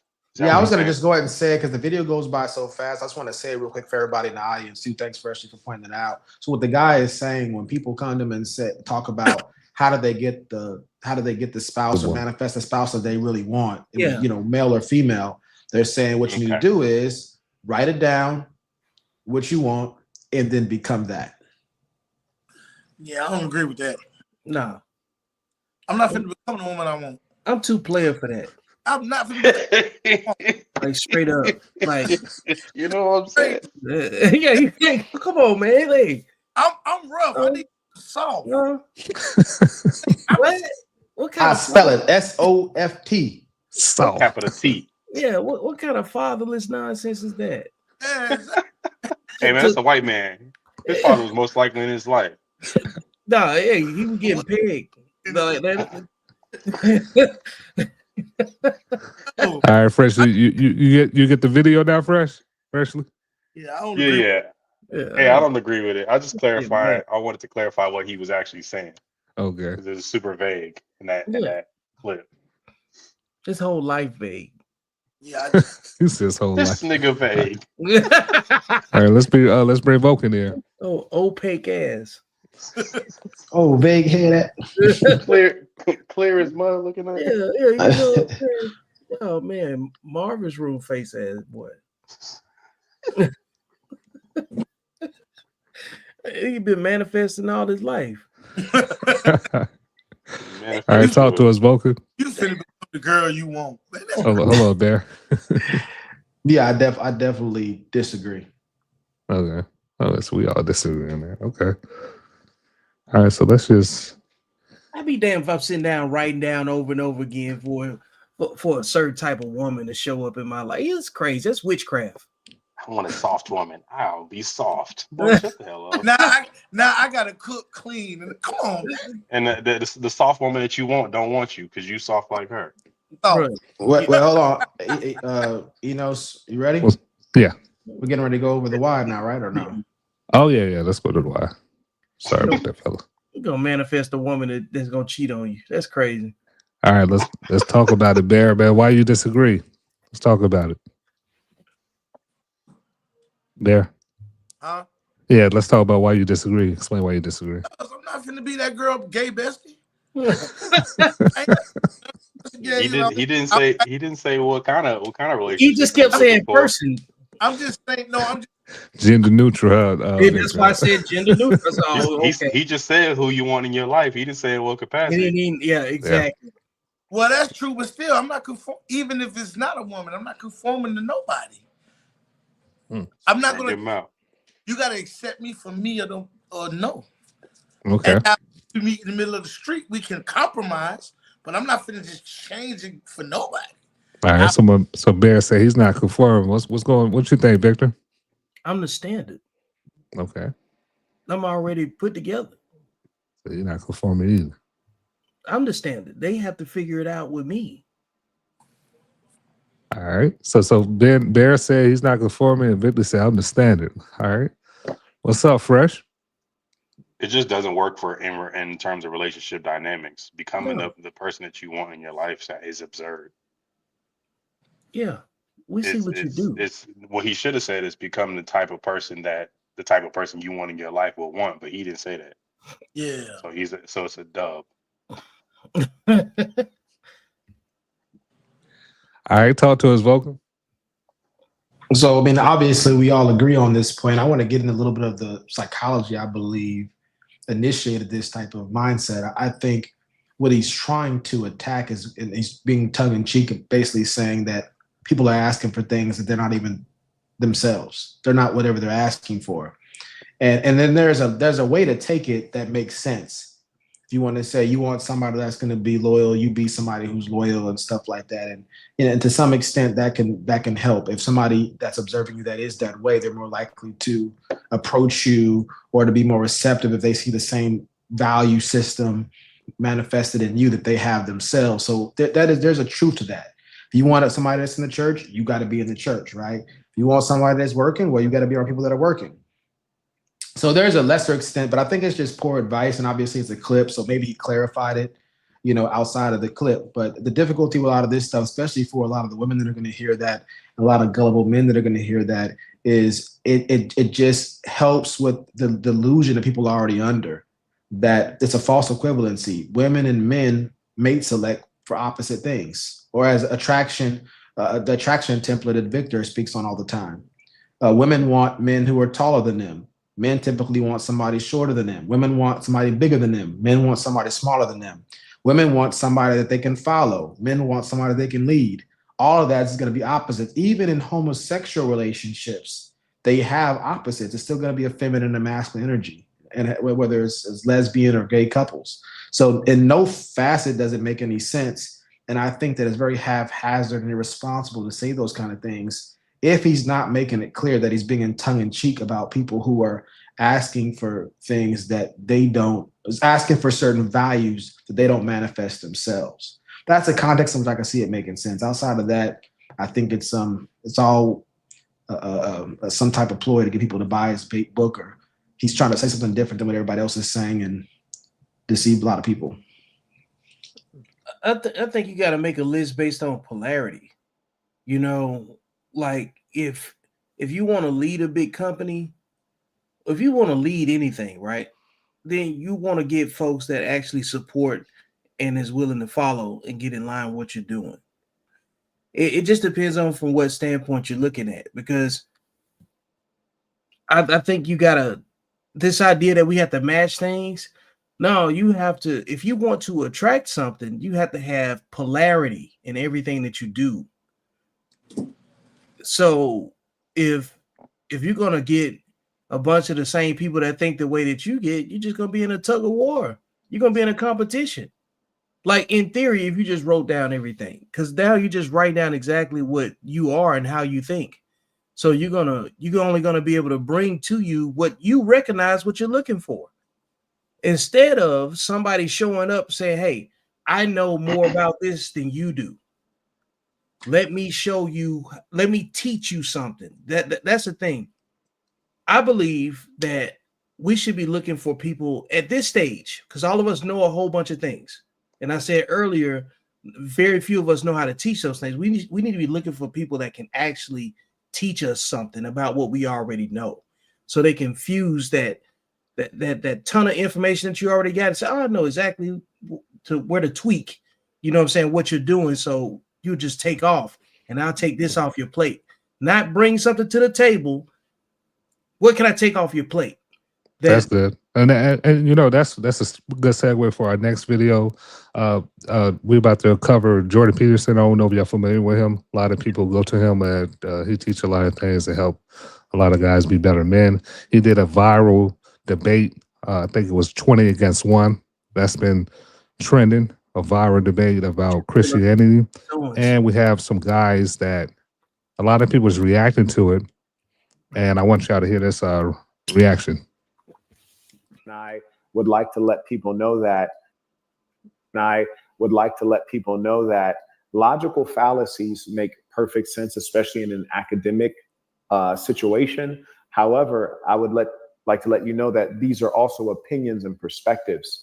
And I would also like you to know that Marquettism, in our perspective, we believe that you must consider the arguer, the speaker must be considered as well, and their motivations, and also if we should address them as an individual, and mostly we should. You know what? That's a good point. That is a good point as far as what you said. I only caught the end, but that point was good. Logical fallacies are truly only good if you're in like some formal debate. But generally, it doesn't really hold any weight, because you should attack people on all facets and all corners. If you're really going to be ruthless and you really want. King, and I would like to let people know that logical fallacies make perfect sense, especially in an academic situation. However, I would like to let you know that these are also opinions and perspectives. And I would also like you to know that Marquettism, in our perspective, we believe that you must consider the arguer, the speaker must be considered as well, and their motivations, and also if we should address them as an individual, and mostly we should. You know what? That's a good point. That is a good point as far as what you said. I only caught the end, but that point was good. Logical fallacies are truly only good if you're in like some formal debate. But generally, it doesn't really hold any weight, because you should attack people on all facets and all corners. If you're really going to be ruthless and you really want. King, and I. All right. All right. So yeah. So that was okay. All right. So yeah. So that was Marquette. The same center reacting to Jordan Peterson. I want to go ahead and start. Matter of fact, let's just start with agree or disagree with the video. Let's start with Fresh.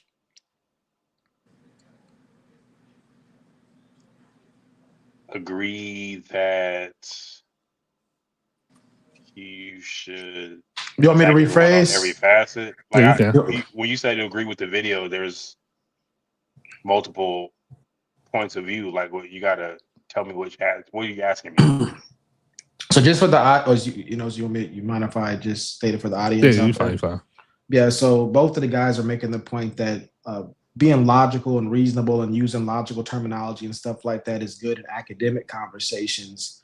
But outside of academic conversations, especially people are expressing opinions and perspectives, that stuff is not as useful. And you should consider who it is that you're addressing, what that person's character is like. So, for instance, they're breaking down Jordan Peterson on the Jubilee show, where Jordan Peterson is dealing with, I think, 20 atheists or whatever the case may be. And so they're talking about is Jordan. So their point, giving a little bit more insight and what they're coming from is Jordan Peterson is a guy who struggles with addiction, who struggles with depression and stuff like that. They say he's not the kind of guy you should be really getting advice from. So they're saying, and so as they're giving their opinions about what he's saying on the show, they're also giving opinions about him. And they're saying that all the logical stuff is cool for academic conversations, but as we give opinions and perspectives on there, you should address the person and who they are and whether or not they're a credible source and things of that nature. So that's part of where he's coming from on that. And they said other things too that I may not have addressed just now, but hopefully that'll help a little bit with the picture. And so the question is just, do y'all agree with that? Do you think that you should that logical terminology and logical concepts are really just more for academic conversations, or do you think they pretty much should apply at all times in all types of conversations? And do you believe that you should address all facets, including addressing the messenger as well as the message? I think it should be used across any sort of conversation or any environment, because once you start taking into account any of those circumstantial instances, you remove the ability to take what the speaker is speaking at face value. There's always underlying context.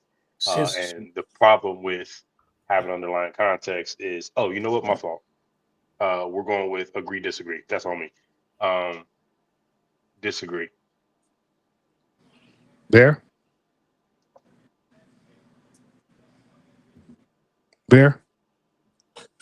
I disagree. You should never throw logic out the window.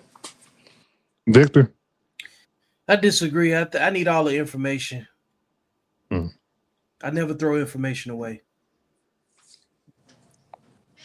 All right, Vulcan. And I definitely disagree as well. Okay, so I can you do it because they all gave their reasons. Bear said you shouldn't throw logic out the window. Victor said he need all the information. What was the other question you wanted to ask the panel? Vulcan? Because they gave their whys already. I don't know. Fresh. Well, I'll just give my why, and if we want to keep on going with this, we can.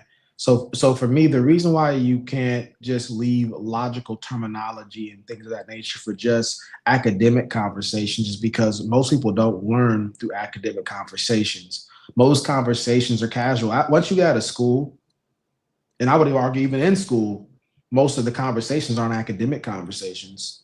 But who knows what actually he's defining by academic conversations. I don't know what he necessarily means by that, but most of the conversations in the barbershop, at work, people will consider casual conversations. If you were to nitpick somebody's words during 99% of the conversations you have every day, they're going to be like, come on, man, what are you doing? Chill. Because they don't consider them to be academic conversations. But logic and reason always applies. When you're having conversations with your kids or with your wife or your girlfriend or your boyfriend, whatever the case may be, they start contradicting themselves and saying things that are asinine, you're going to hold them accountable for that.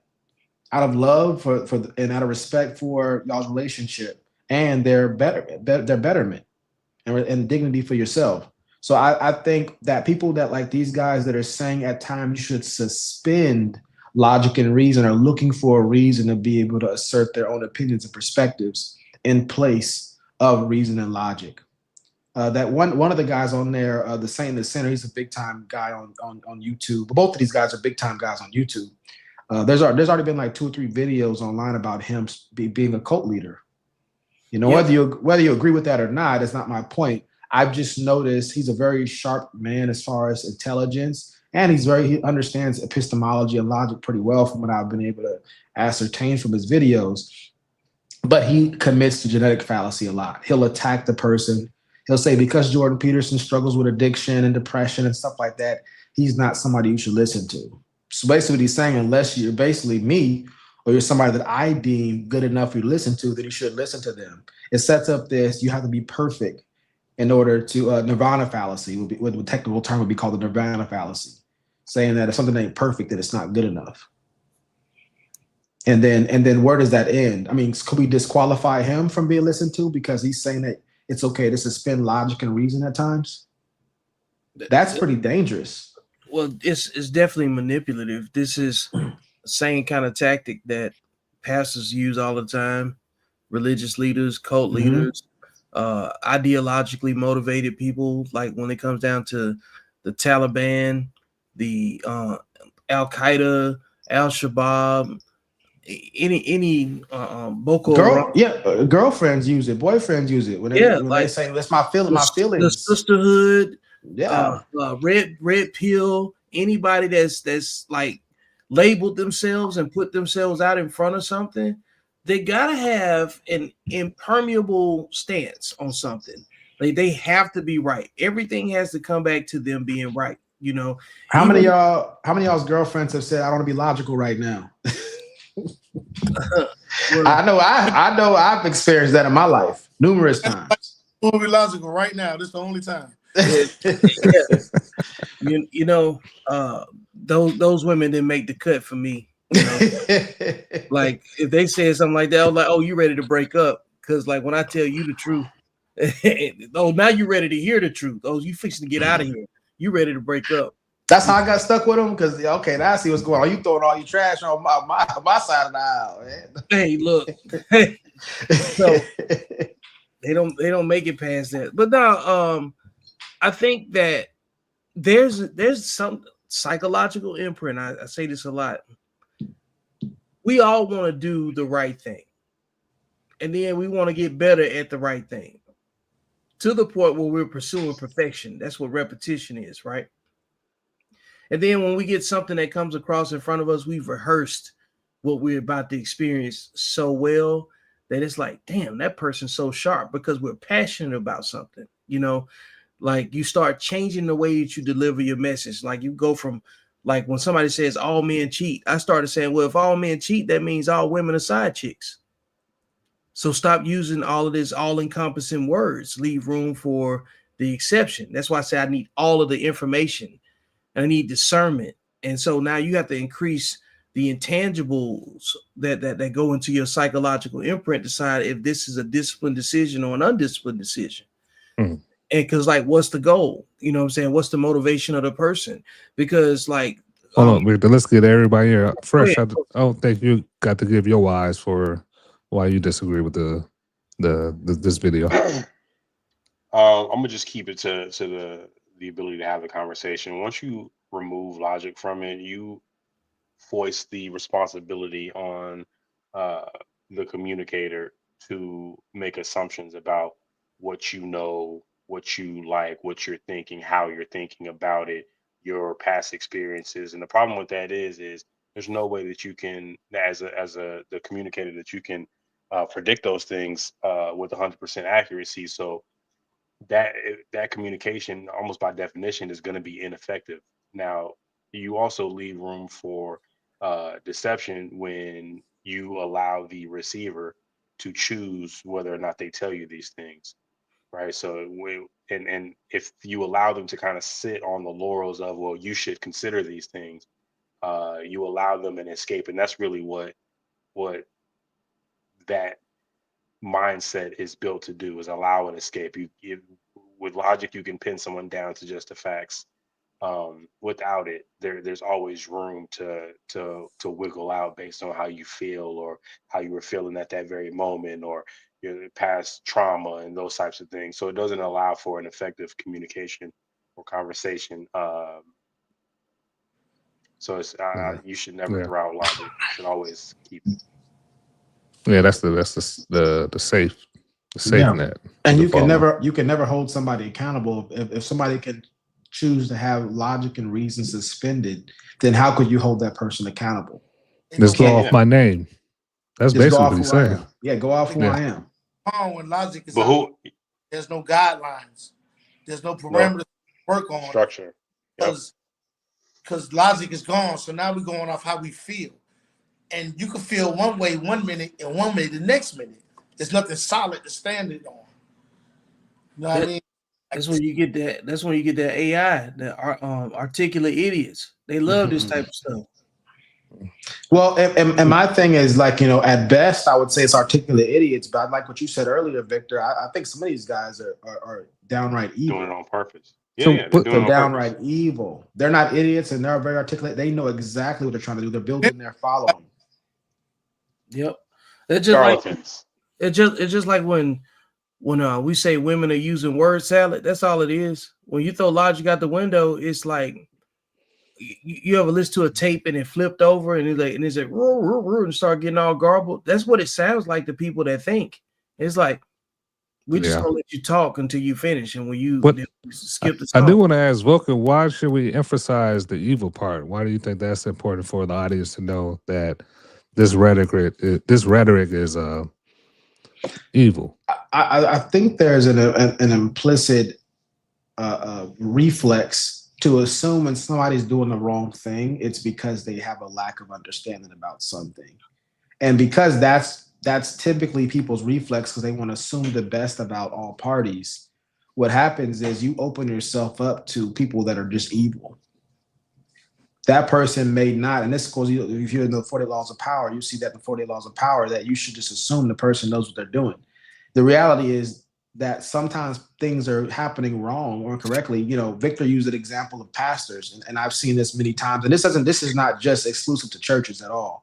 So please don't mistake me right there. But I've seen many times where as somebody who studies doctrine and studies teaching, and then I'm seeing a church do something that's improper or incorrect. And so my natural assumption early on was, they just don't know. This is a big book. You can't get everything right. I know I don't have everything right. Let me just go and show them. And then I go and show them and they're like, no, we're not doing that here. God told me something else. And so you realize that, it's not that they're not aware this is written here. They say it doesn't apply to them. And so then you realize it's not ignorance at all. They're setting up themselves to be their own God. Politicians do it all the time. Like that's what people felt about Kamala. You know what I'm saying? Like you remove the burden of proof on the words that she used and being able to describe whatever her strategy was, and she lost damn near 70% of her voter base just because she was talking. Yeah, but I want to emphasize this: it's evil on the person who's disseminating the bad information. But it's also can be evil in the people who are not doing their due diligence and who are just blindly following somebody who's saying things that they already want to believe. It's lazy. It's lazy. I'll say it's lazy at best, and at worst, it's another form of the worst kind of evil. I don't want to have to think. I want to just be able to put it off on somebody else if I'm wrong. That's a lack of accountability. So now if it goes wrong, I got to blame somebody else instead of myself, even though I had the ability to do my own research and come to my own conclusions. Yep. That's why, like, when you listen to on the back end of it, let's just say they don't take any accountability, right? Then they don't like the way it turns out. The language that people use to define the folks that didn't pay attention is people that complain. And complainers they fall into two. They meet the threshold for two things. The reason that they complain, they don't qualify or they can't afford something, and it doesn't have to do with money. It's about character. It's knowledge. Knowledge affords you understanding. You know what I'm saying? The character part affords you access to reciprocal, like-minded relationships and conversations. So most complainers are around each other. And then they are usually of a lower IQ in performance, discipline, and everything you could think of. That's why character. Yeah, character is the main thing because that's what you do. You know what I'm saying? Like that's when I say people are living in their feelings when they're complaining all the time. If you're complaining, you're so far from a solution when you're complaining because you're an undisciplined thinking person. A disciplined thinking person will generalize what makes sense and what doesn't, and then say, if I want to solve the problem, then I'm going to go over here with the parts that amount to, like doing some solid testing to figure out if I can solve the problem. Yeah, I'm gonna do some peer review. I'm gonna get some other eyes looking at this thing. Absolutely right. You're not. I want Bear to chime in too. Anything you want to add to what everybody's saying about this topic? No, I mean, I didn't have to chime in because they covered all points. These boys on point. They back the same way. All right, cool. So, this is why I want to ask. So why, when you see, especially in the Black YouTube, because these guys are reacting to Joy Peters, two Black gentlemen, why don't you? I want to ask. I guess I asked everybody. You don't hear people accusing these people of doing evil work just in the intellectual realm. Why is that? Let's start with Fresh. Why do you think that is? Why no one's accusing them of being evil? Yeah. I think most people are not thinking that deep, and then even the ones who are not going to demonize people from their own community. It's a fatal flaw that we as Black people have. We're definitely afraid to criticize or be critical of people who look like us, even when they're doing wrong. Victor? You don't have enough success yet. We wait for you to become successful to say you're part of Illuminati. Yeah. All right. The reason I was asking is because you see a lot of people critiquing other people online, but they don't bring up the moral component. You rarely hear that within our community. What about you, Bear? What's your thoughts? A lot of people ain't looking that deep. Yeah. A lot of people on YouTube, they're not looking that deep, so they see it at the surface. And then the ones that see it for what it really is, like you said, they turn a blind eye. I mean, it's like, and that's what they was. I think Vulcan and Fresh all alluded to that. That's Fresh said laziness, but I think Vulcan said one of the worst kind of evils. Vulcan, you want to give your thoughts on the question? Well, I think if the question is about, why do people go more towards ignorance as opposed to the person that's poor moral character? It's easier. It's definitely easier for sure. And then we do live in a society now where it's relativistic. There's no right, there's no wrong.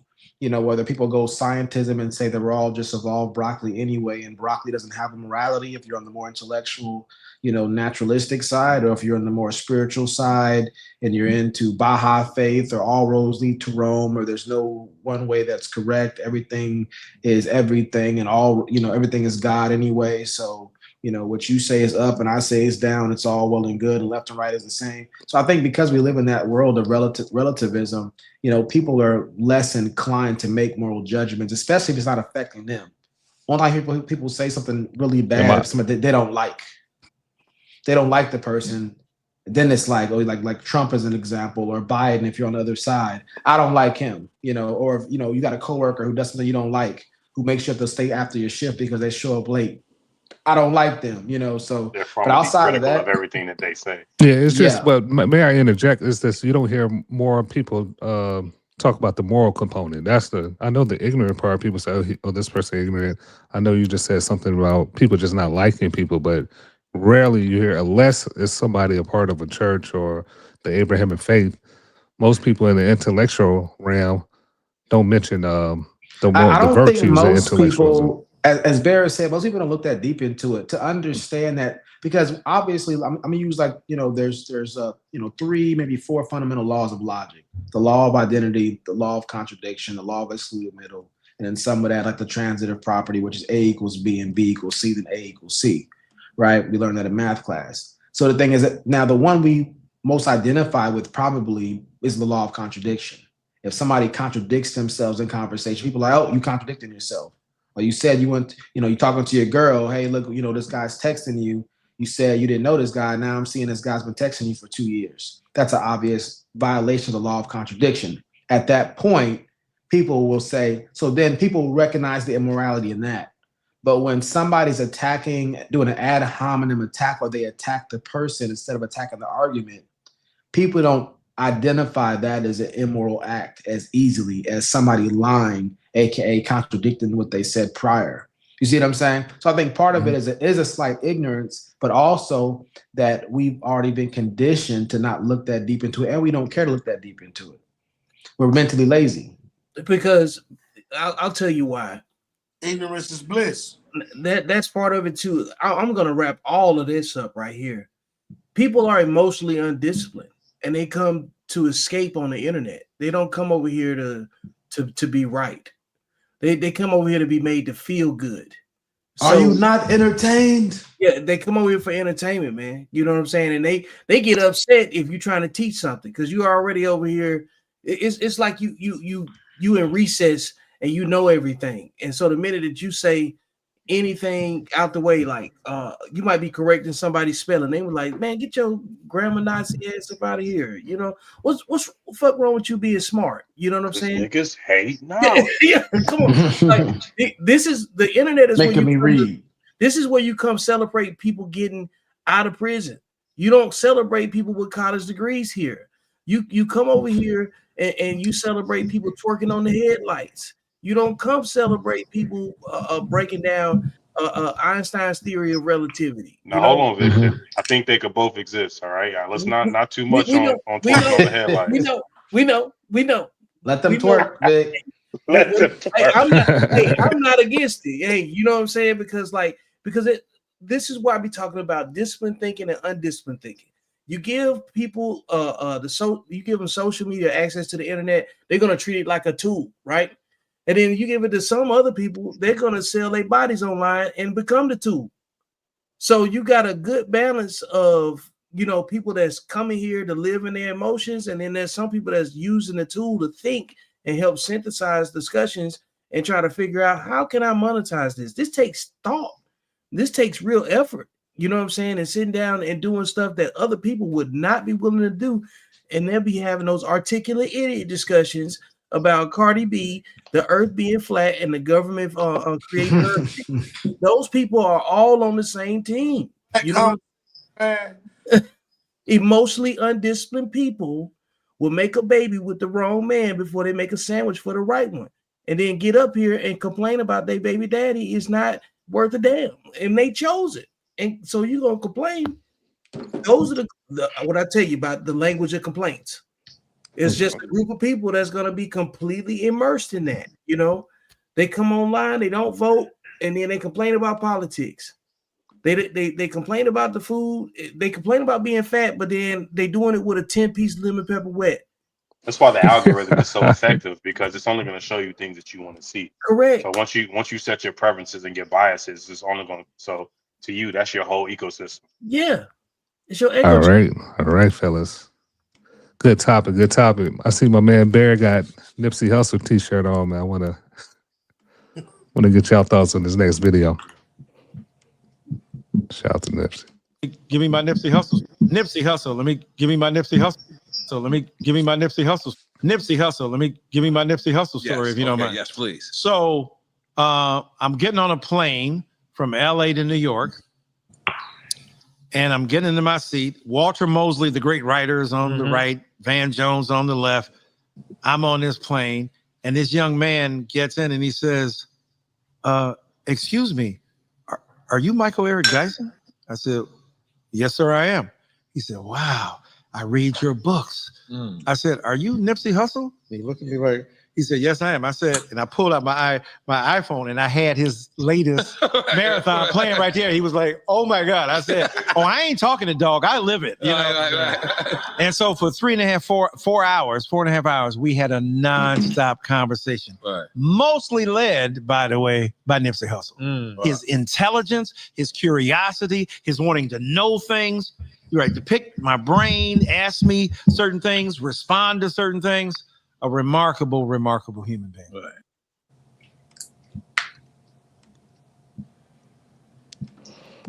All right, Vulcan, you mind leading this one? Yeah, we can just go around starting with Bear. Do you agree or disagree with? Yeah, there you go. No. Trademark. Do you agree or disagree with Mr. Mike Eric Dyson said about Nipsey? As far as like his Him character, his character, him being a remarkable man. Oh, I totally agree. I'm a fan. Show him the T-shirt. Show him the T-shirt, man. Yeah, rep your set. Last time that he checked. But listen, though, on the real, like, hold on, we doing agree or disagree. So I agree. Victor? I agree. It's his first-hand experience. Okay, Fresh? I don't know Nipsey Hussle. I don't see how I would agree or disagree with the fact that that's his opinion on his meeting. I don't know. Okay. He knows? Yeah, I have to agree with Fresh. I don't know him, but as far as the intelligent part, I agree with him. I heard some of his interviews. He seemed like a inquisitive person, intelligent, and open to a certain degree. So yeah, that part I agree with. Remarkable. What about like what about would you Freshly, would you say what about Hitler? Would you say he's a remarkable person? Define remarkable. Whatever your definition. Special in one way. That's how that's how I would define it. Special. If that's the case, I mean, outside of just in terms of his accomplishments, if you removing a moral compass off of it, he is remarkable. You know? Same here. Yeah, same here. Outside the moral. But as far as Hitler did something that's different, that's unusual. So that's not many people was able to reach the heights and as far as the military science. So you have to put him up there. I was just asking because I was seeing if remarkable, you thinking he's remarkable based off if you know him or not. But Fresh was consistent in saying that he doesn't know Hitler either. So I guess. Well, no, we don't. There's just not enough. Yeah, well, I have to say in that way, not enough. Nipsey is remarkable. Right, but for me, if that's the case, then I'm going to disagree because I haven't seen enough of Nipsey Hussle being remarkable or being outside the norm. He's a rapper. Well, I would say the way I was defining unusual, so different, special. So his circumstances being an underground, not really a famous rapper to reach certain heights. Let's just use this definition of remarkable. Worthy of attention. Worthy of attention. Oh, worthy of attention. It depends. If we're talking about entrepreneurship, to you, would you want people to give attention to Nipsey Hussle?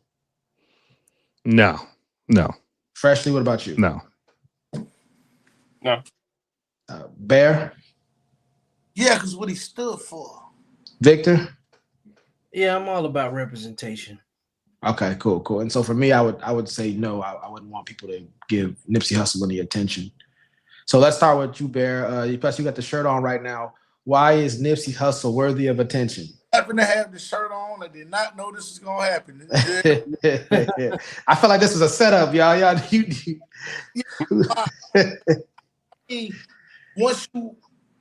you dive in and look at his interviews and see what he stood for and his message, you know what I'm saying?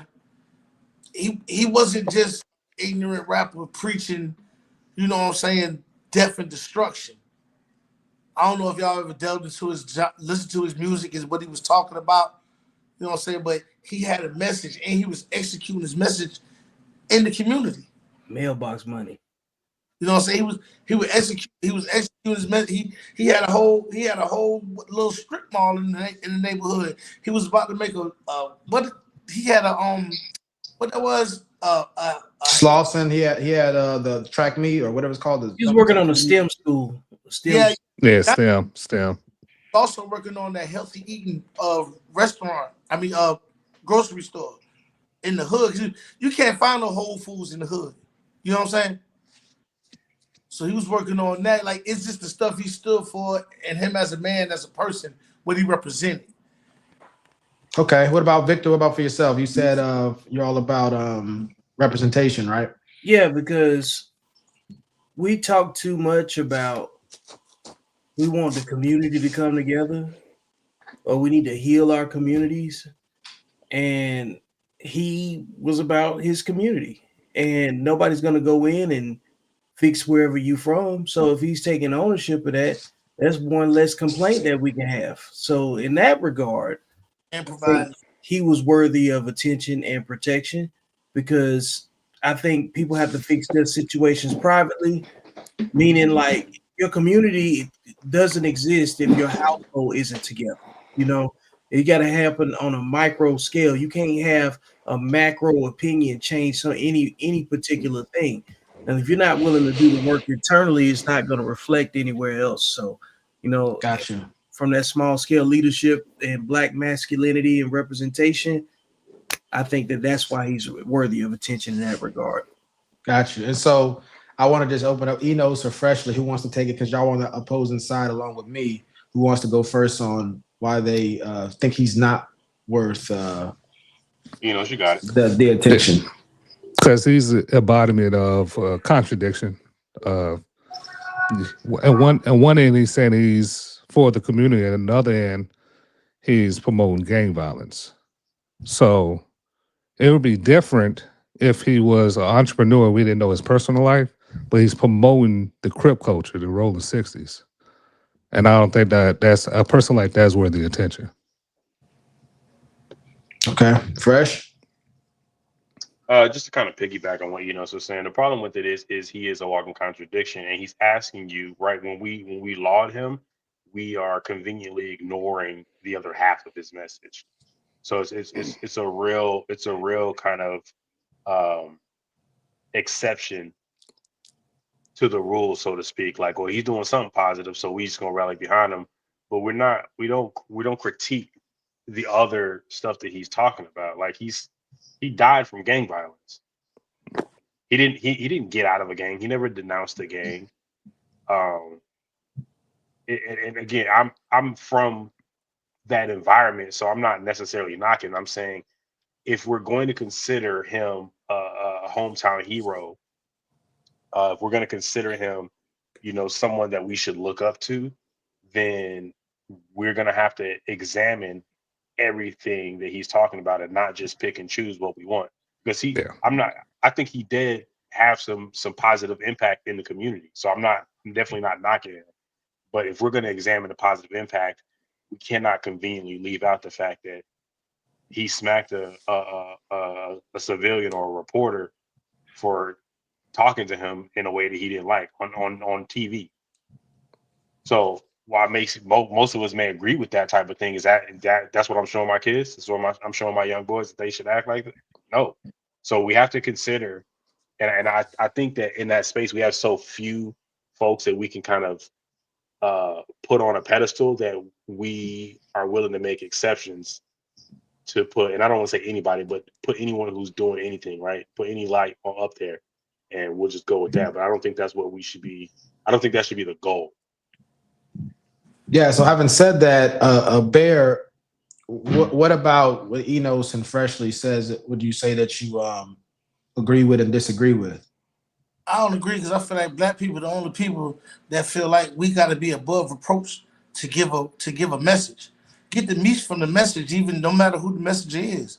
I feel like us as a people, we the only ones that condemn ourselves. Well, you used to do this, so you can't tell me that. I don't care what he used to did. I used to do a lot of crazy stuff. I ain't that man no more. You know what I mean? I'm not that guy no more. Go ahead, Fresh.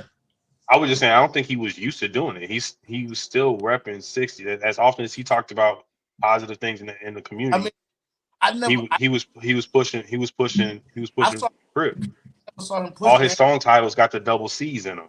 But like it's not something. It wasn't his past life. It wasn't something he left behind. Yeah, his last album, he was promoting every heavy positive gang thing. culture. You looking at I saw him promoting unity in the games, though. What I saw. But it's still gangs. But why would you want? Blood. Sorry, go ahead.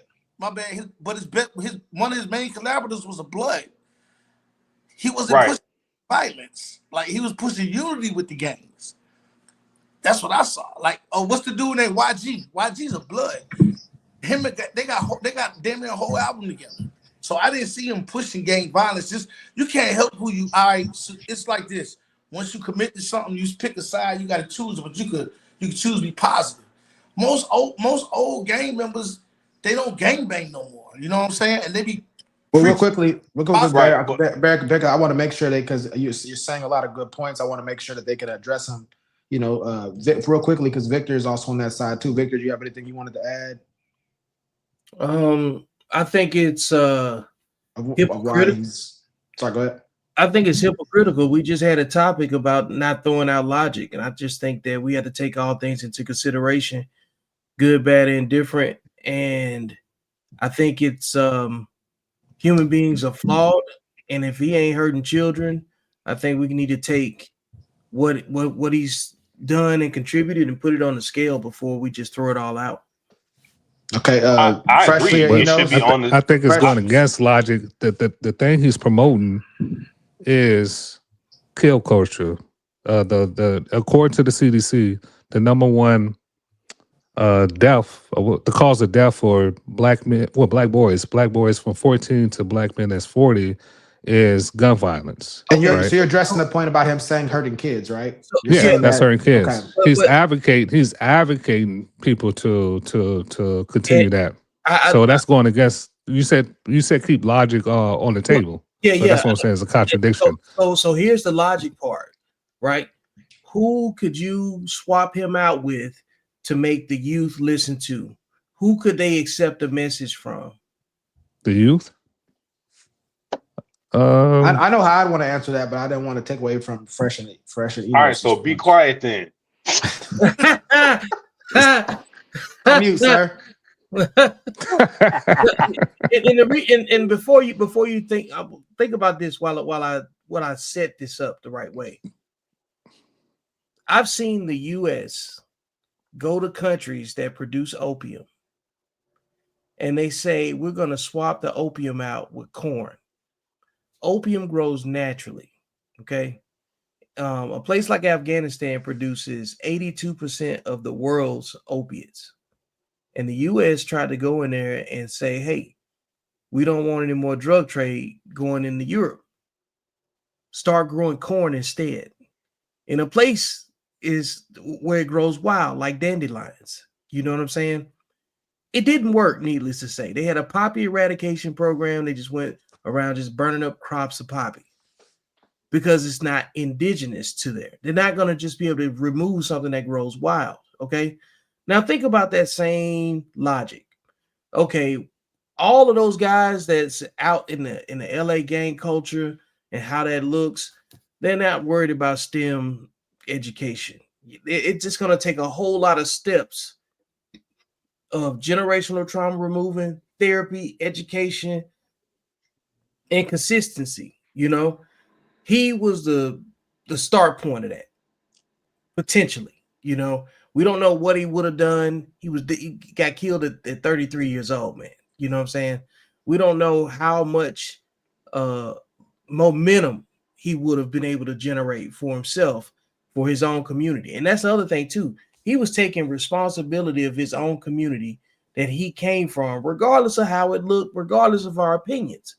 So with that being said, who or what could have replaced Nipsey Hussle to move the needle forward without the gang culture piece, which represents the people that speak that language on the ground? Anybody, so a person who could replace Nipsey. Hold on, real quick. All right, go ahead. You don't have to replace Nipsey. You have to replace the message. That's the problem. When you're considering the message, right? When you're considering him as a net positive, you have to consider everything. And that's where you're talking about with the logic. You want to put it on the scale. It's on the scale. So no one's taking away his positive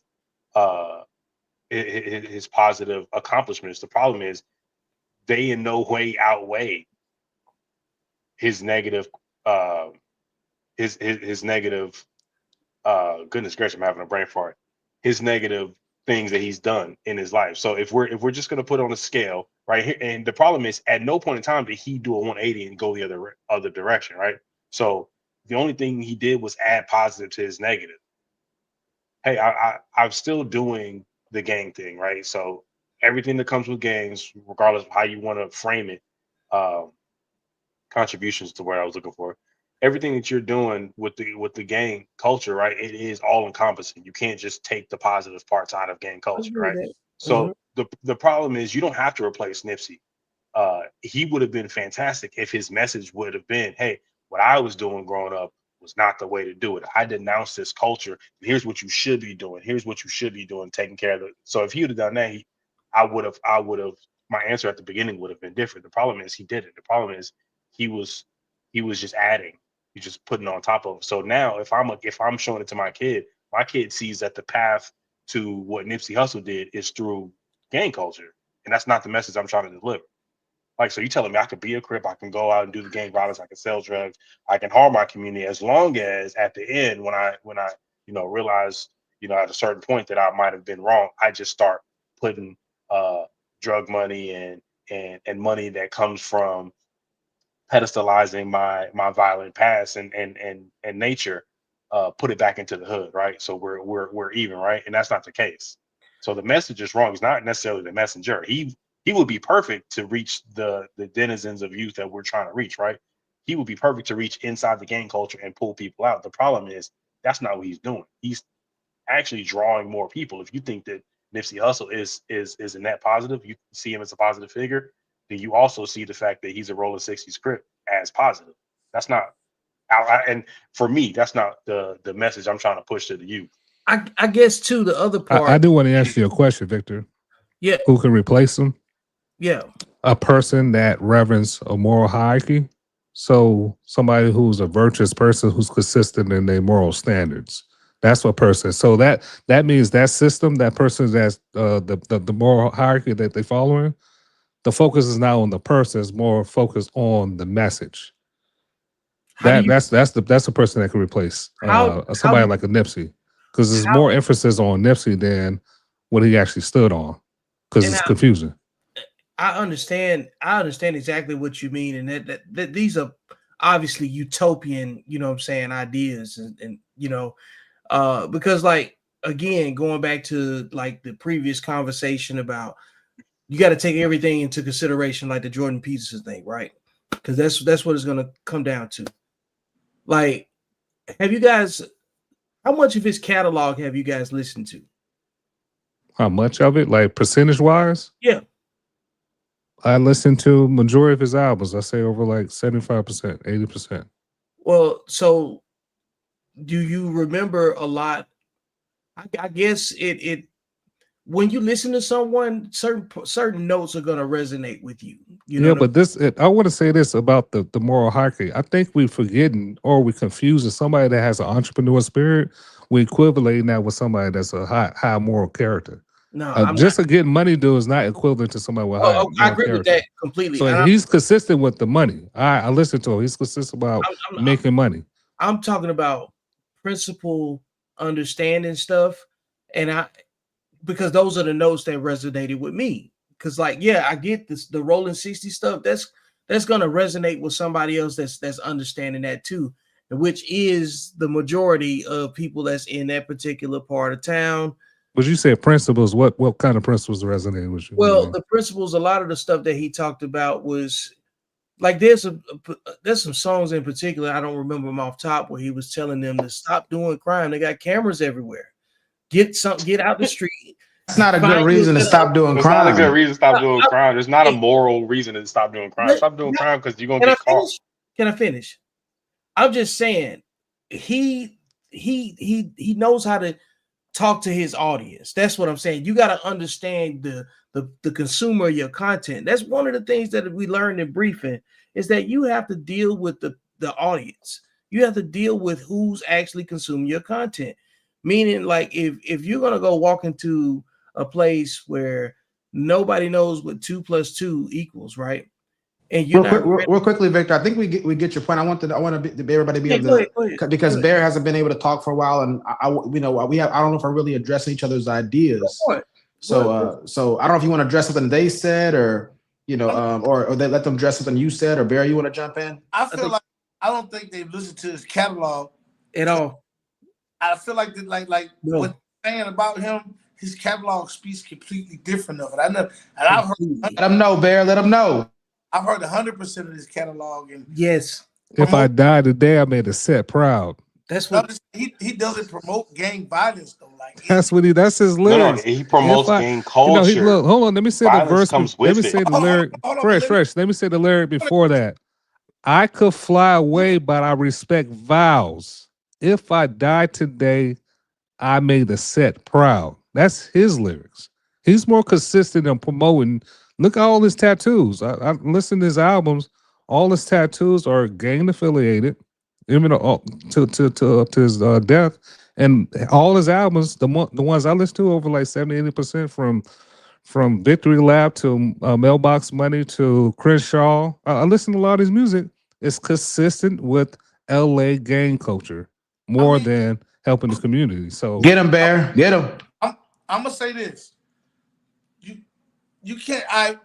Where you from is where you from. Who you are is who you are. But I don't see him promoting gang. I don't hear him recruiting. That's niggas. not true. Hold on, let me finish. okay, so what is that? The lyrics I'm rapping. No, let him finish. Let him finish. Wait, let me get my point out. Let me All talk. right, go ahead. What I'm saying is, I don't hear him promoting gang violence. I don't hear him recruiting young kids to gangs. I hear him tell you, stay out the street, get a job. I heard skits where and a young boy, he telling the young boy, oh, you know, stay in school, do this, do that. I haven't heard him glorifying the gangster life. I've heard him giving the harsh realities and the downfalls of it. I haven't heard him saying, yeah, this is what you want to do, this is what you need to be. I'm having telling niggas to get out of it.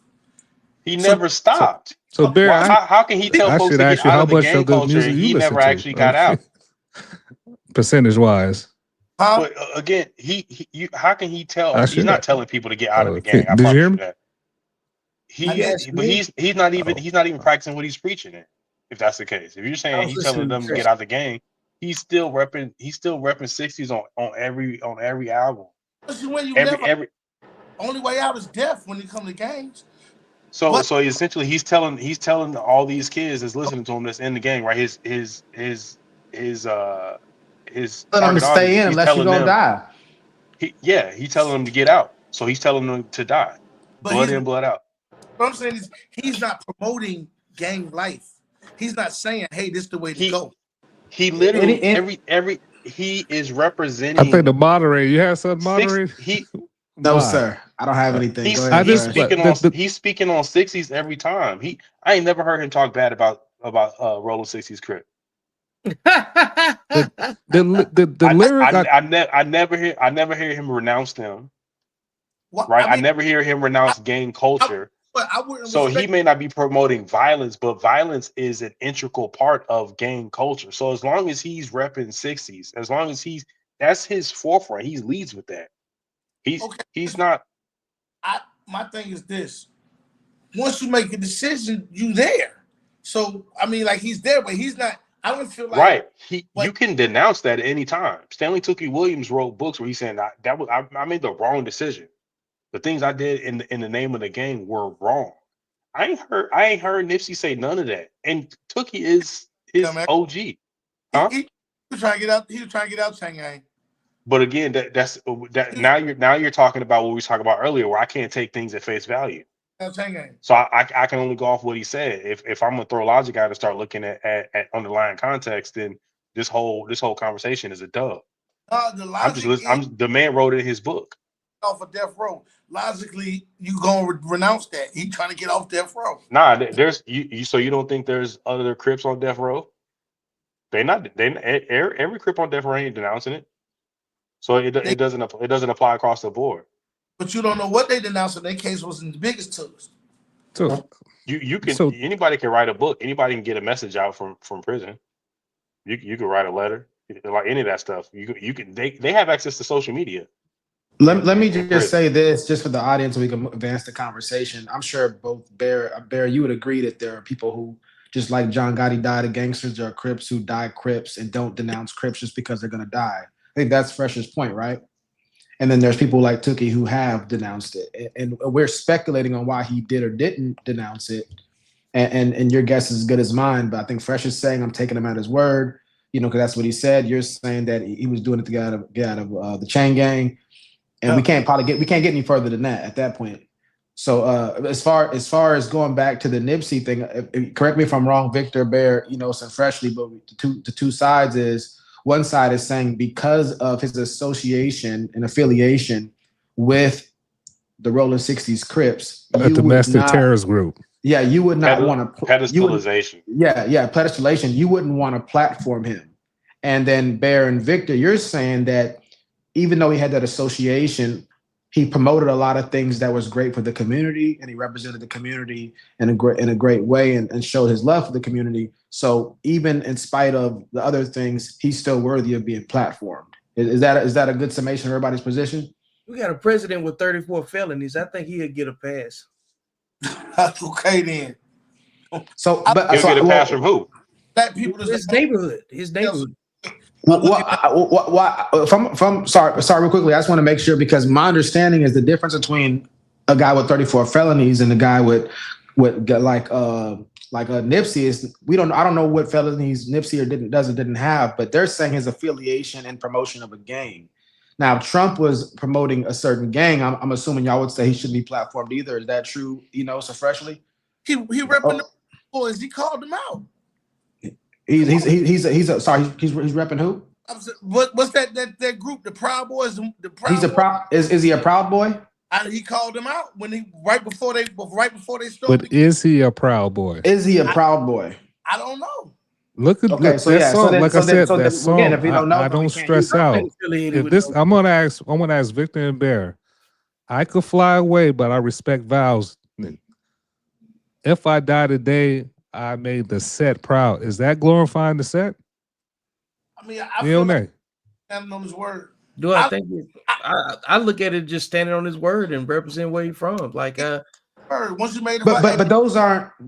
So I guess the thing is, like, I think that saying that. What do we know about the Rolling 60s? As like outside, what I mean is they're one of the most violent of the gangs. I mean, my understanding is they're one of the most notorious of the gangs. One of the biggest Crip gangs in LA, most strongest gangs. I got that part. I got the general terminology of it, right? Well, when I talk about gang culture, right? These guys are really like born into it. They have been conditioned. They parents on this stuff. And when you think about it, and I'm not making no excuses. I'm not gang affiliated with no fucking body. Okay. What I'm saying is that people's conditions are always going to be the reason that they use to justify whatever they do. So when you're on the outside of something and you're judging it and you're not there, you got to be careful with certain conversations. And that's why I said all of my commentary about this situation is relative to how he represents where he's from and where they comfortable with seeing somebody. You're not going to be an outsider and go into a place like that and think. Well, hold on, Victor. I don't know. My audio went. I'm sorry. Did y'all agree that he was glorifying? Yeah, or nay? I didn't hear that answer from neither one of y'all because my audio went out. That lyric I quoted, was that considered glorification? No, not in my opinion. Really? I don't consider it glorification. So real quickly, instead of getting to the specifics of it, Victor and Bear, would y'all say that he ever glorified or promoted the gang? Y'all already said he did, so it don't matter. I'm saying, but do you believe he did? But do you personally believe he did? I don't think you can promote anything without being. If you're already part of something, you automatically promote it. Okay, so Bear, do you agree with that?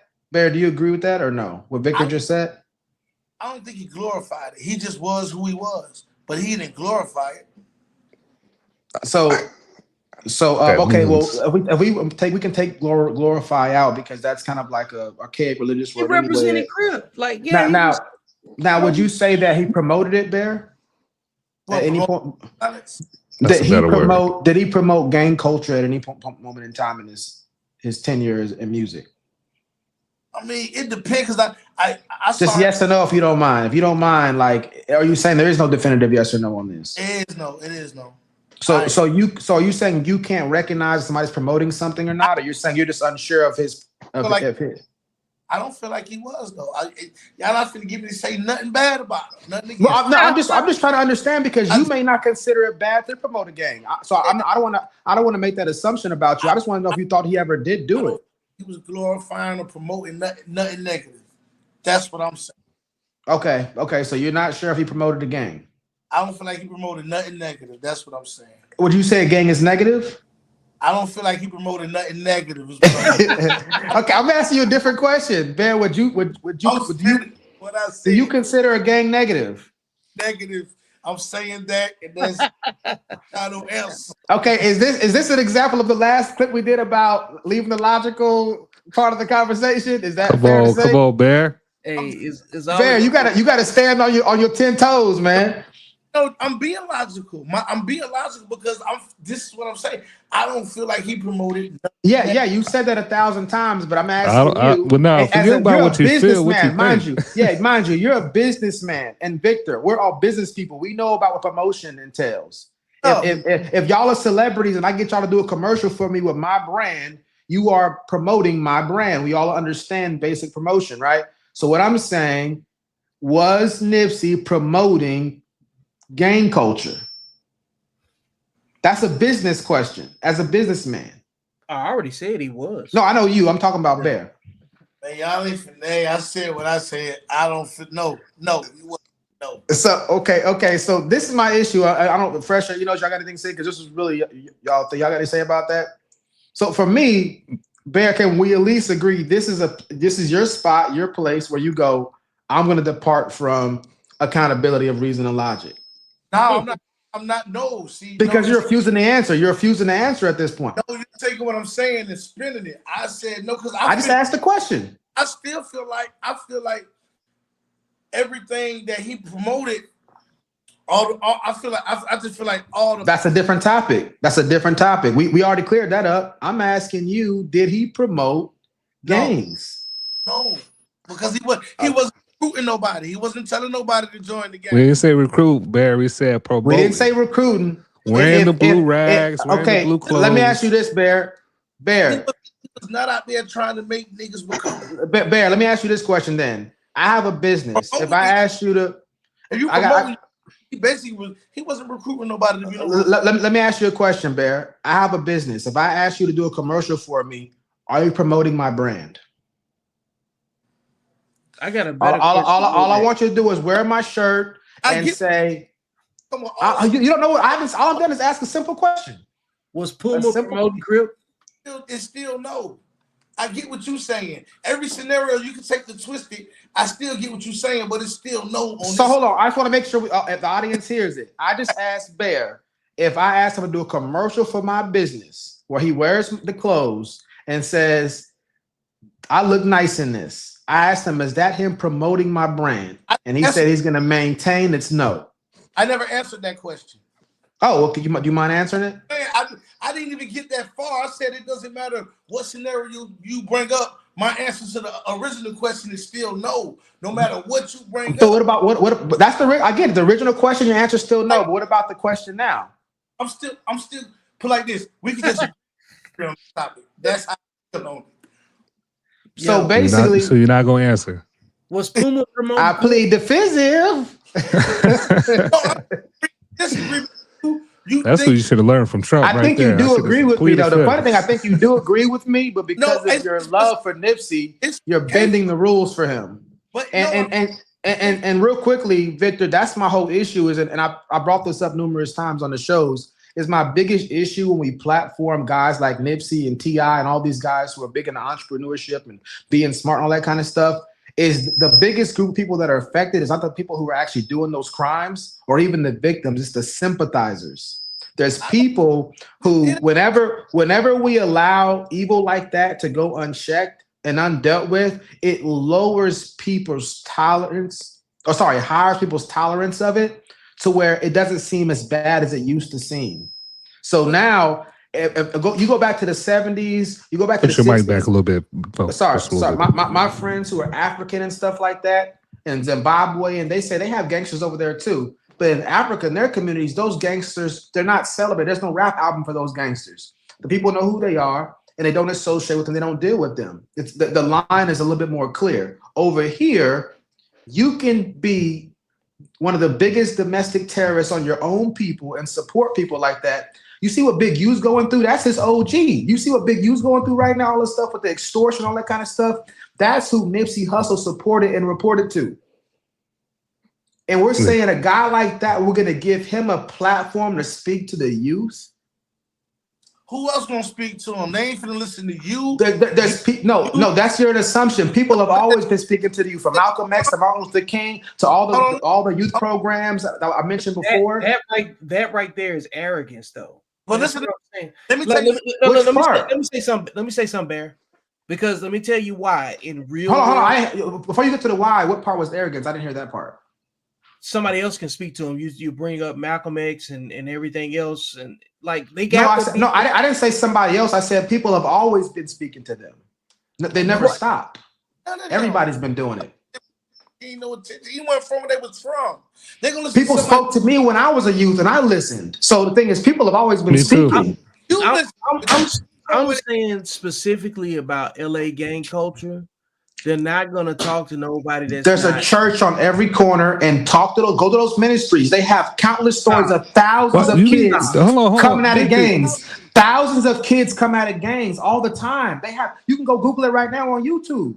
Victor, you act like the roller sisterhood is a third world country. They in LA. It's in It's America. a lot of opportunities. One of the richest states in the country. Out there. He brought up African warlords. I'm talking about trying to get to the point where it's relative. I'm talking. No, I wasn't about the African warlords. You were saying that people that's conditioned. You act like they far removed from the Western society.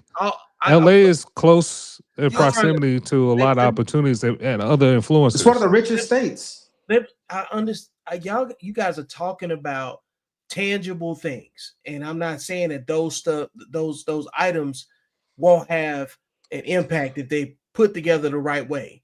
What I'm talking about is cultivating relationships with people that live there so they can actually get down to the root of the problem. I think it needs therapy. I think it needs a lot of other, like psychological healing to go along with it. Churches don't just fix things. If you don't know people, you're gonna look like a foreigner going into these places. I agree with everything you said so far. Just so you know, Victor, I agree with everything you said, but I don't think that's proof that he should have a platform. But I do agree with everything you're saying. But the thing, my question, going back to the original, if you're going to have a plan, right? Let's just say you got a plan to fix it, and it makes sense, and we're like, yeah, who are we gonna pick to execute the plan? Nobody that's affiliated with gangs. How do you win the hearts and minds of the people in that particular area to take what you're saying seriously? Somebody that's consistent in the message, not contradicting themselves. Who? Not somebody who's promoting gang violence and saying they're helping the community. That's what I'm saying. Somebody who's not doing that. That's my point. That just shows where we at as a people that he's the best representation for the youth. That says a lot about us. Stop. Listen to what you're saying. We had somebody that we could have worked with if he had been alive long. I understand his own culture took him out, his own neighborhood took him out, right? But what I'm saying is, if you get somebody and you don't nurture the things around them, this will keep happening. So what I'm trying to tell you guys, even though nobody wants to see gang culture promoted, right? But if I don't know, hold on. Why let me finish because you're going to stop me before I get there. Who do you replace Nipsey Hussle with? But why do you assume we have to replace him? Because the problem is that you guys are talking about the violence and the language and everything associated with gang promotion, right? And then there's plenty of documentation and stories about him trying to quell the violence. He absolutely worked with the police to try to get better police relationships on the ground in his own community, right? But if he got taken out, he didn't get a chance to build on that, right? Hold on, you remember my question? No, I'm asking. Remember my question? My question is still this. What was your question? I didn't hear. No. Remember, Victor asked the question. Hold on, sorry, Victor. You asked the question. You said, "Who are we going to replace Nipsey Hussle with?" I said, "Why do we have to replace him?" I'm still waiting for you to answer that question. Why do you have to replace him? Because yes, I'm impatiently waiting. We actually had a person that had investment in his own community. There's nobody else that's there that can hold that same spot. Obviously, I disagree with that. I mean, there's plenty of people. If you're aware, and then now it comes back to who? His business partners. There's plenty of people. Hold on. There's people who are not even. There's plenty of. Again, that's the second That's one of the biggest states and one of the richest states. They have plenty of programs of people doing that stuff. It's happening.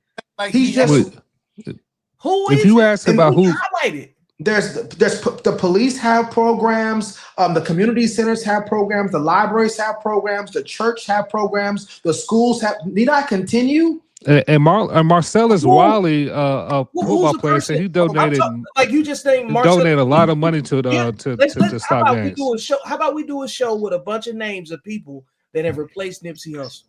Well, hold on, but why did you still haven't answered the question? Why do we got? I've been asking you, why do we got to replace him? You go in and speaking about the things he did, but you don't say. But I answered it already because the people in his community related to him. No. It's not again. Everybody finds a reason to relate to people. I relate to you in some ways. I don't know where you live. I still relate to you in some ways because you said things that relate to me. You can relate to whoever you want to relate to, and you can not relate to whoever you don't want to relate to. That's a psychological thing. So again, we can't say the people who look like him killed him. So just like people related to him, he had people that look like him murdered. People murdered him. You don't know that if you would have had a bigger or a lesser impact on dealing with the gang violence as he did, because as far as I know, in my anecdotal experience and what we've seen is that he helped promote and proliferate gang culture. He made it cooler. He showed that you could be smart and be a gang member. He shows that you could be industrious and entrepreneurial and be a gang member. He helped build the gangs. He didn't hurt the gangs. Wow. I mean, if you diametrically opposed, there's no answer that anybody can tell you, though. You mind clarifying that for me? Meaning, like, if you're on one side of it, like we're divided on this topic, right? About I don't know. And I appreciate y'all giving y'all's input too. Yeah. I don't know exactly what the true division of it is, right? It is because it's just really just opinions about the situation. None of us live in LA. None of us know what's going on the ground. We do agree that gang culture is not helpful. And to say it mildly. I'm you know what I'm saying? But we also saw that Puma invested in him. We also saw him attract. I don't get why you bringing that up. Okay. Again, we get the business and the practical element of it. I'm with you on that. If you guys would let me finish, I'm still going to come back to the fact that okay, if we're diametrically opposed, there's nothing that I can say that's going to change your mind. And I'm not trying to change your mind.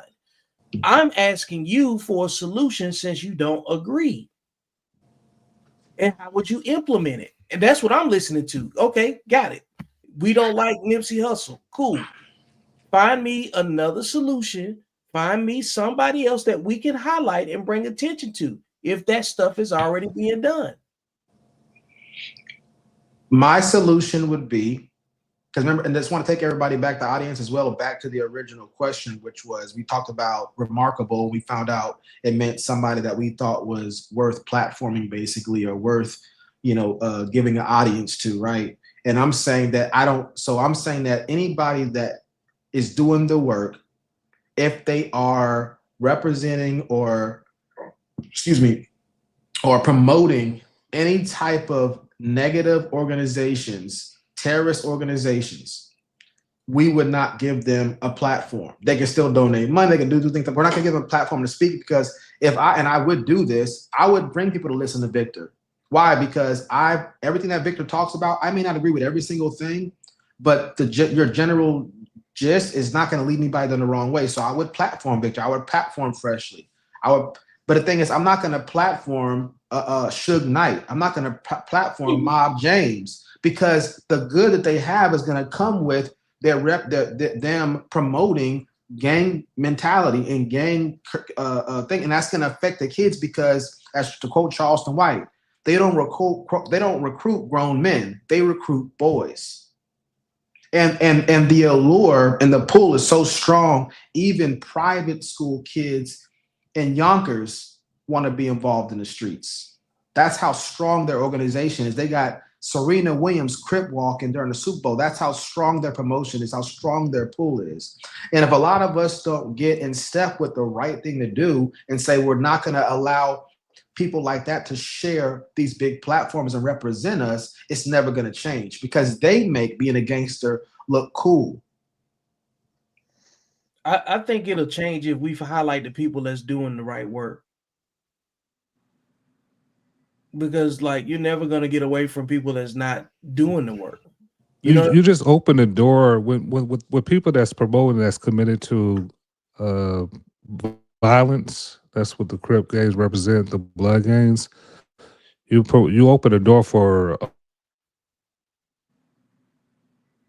Yeah, that. I think he froze. Yeah, but Wait, sorry. Go ahead, fresh. Go ahead, fresh, and then Barry, you up next. Let me ask a question. If you see a we'll call him a skinhead. You see a skinhead, or in prison they're gonna call him a peckerwood. White supremacists to all encompassing, right? Yeah. If you see them get out, right? Let's just say, because there are those of them who have denounced or or have gone good. They're not actively doing that stuff anymore.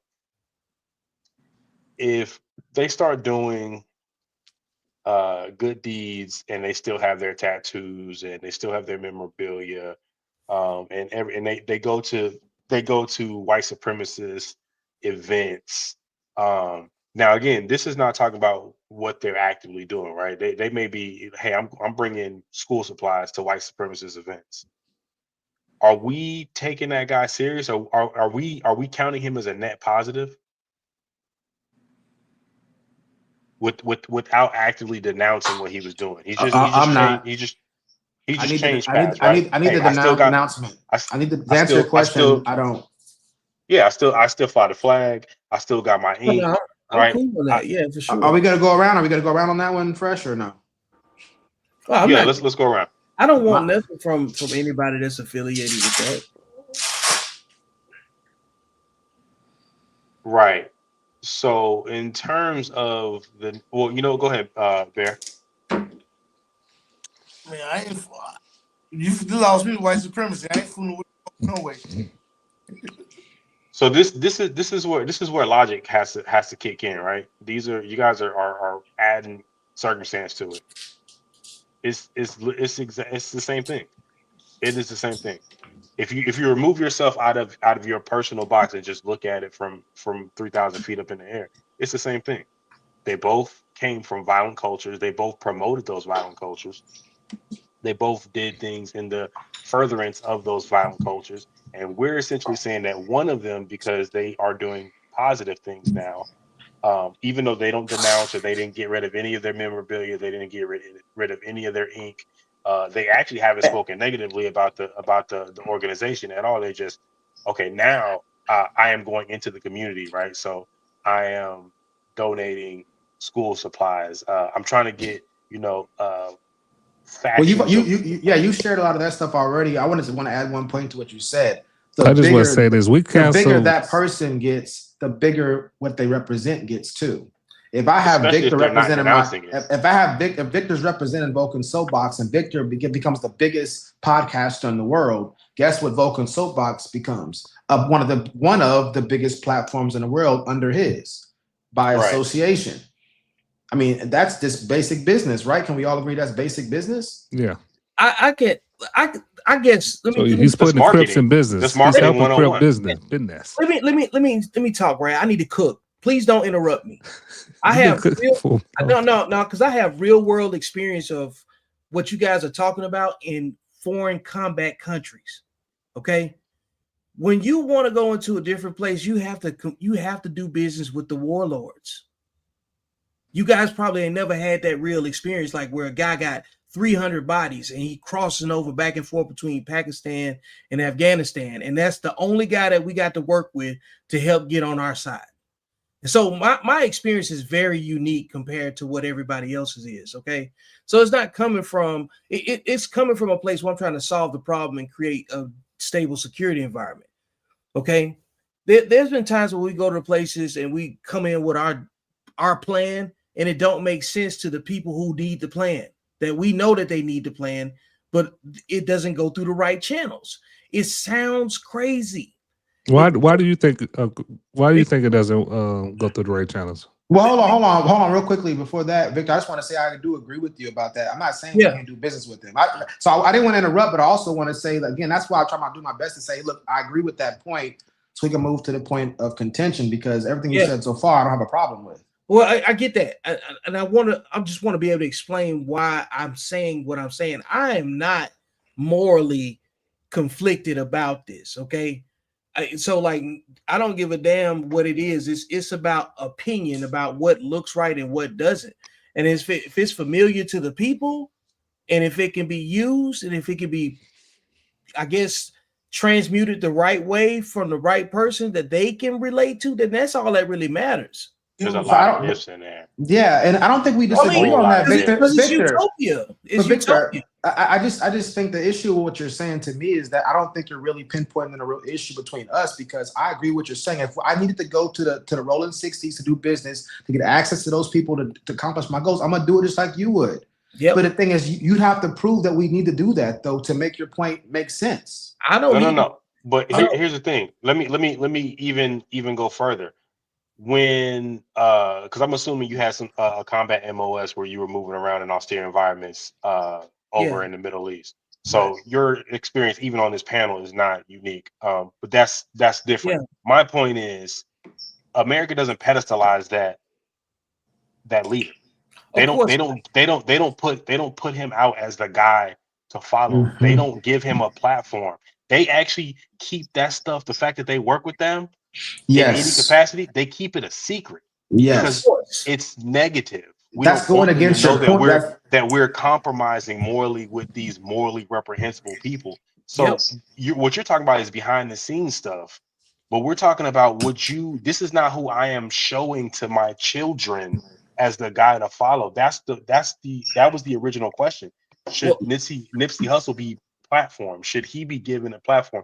That's not. I don't care how much positive he's done in his own environment, until he denounces the negative that he's done.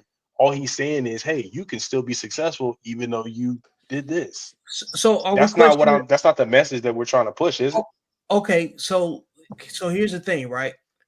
The companies that platformed him, should we be talking about them? Because Puma platformed him. We don't got to pick one. We don't got to pick. We can discuss both. I'm asking that question. I'm asking that question. We're shifting blame and accountability. We're talking about Nipsey in this conversation. We're not talking about Nipsey. But I mean, that's the topic. Hussle and that's the topic. It's like, should they be promoted? Puma is promoting Nipsey. I said it from beginning. No. Yeah. It's the same thing. So, no matter if it's Puma, if it's us, BET, the Grant, it doesn't matter. Hey, he shouldn't be promoted, especially for the youth. If you want to sell products, then they're gonna platform it. But you can do that, yeah. I'm with you on that. Again, Victor, we 100% agree on that. But morally, I wouldn't do it. That's the whole thing. That was the question. There we go. We're on the same page. That was the point.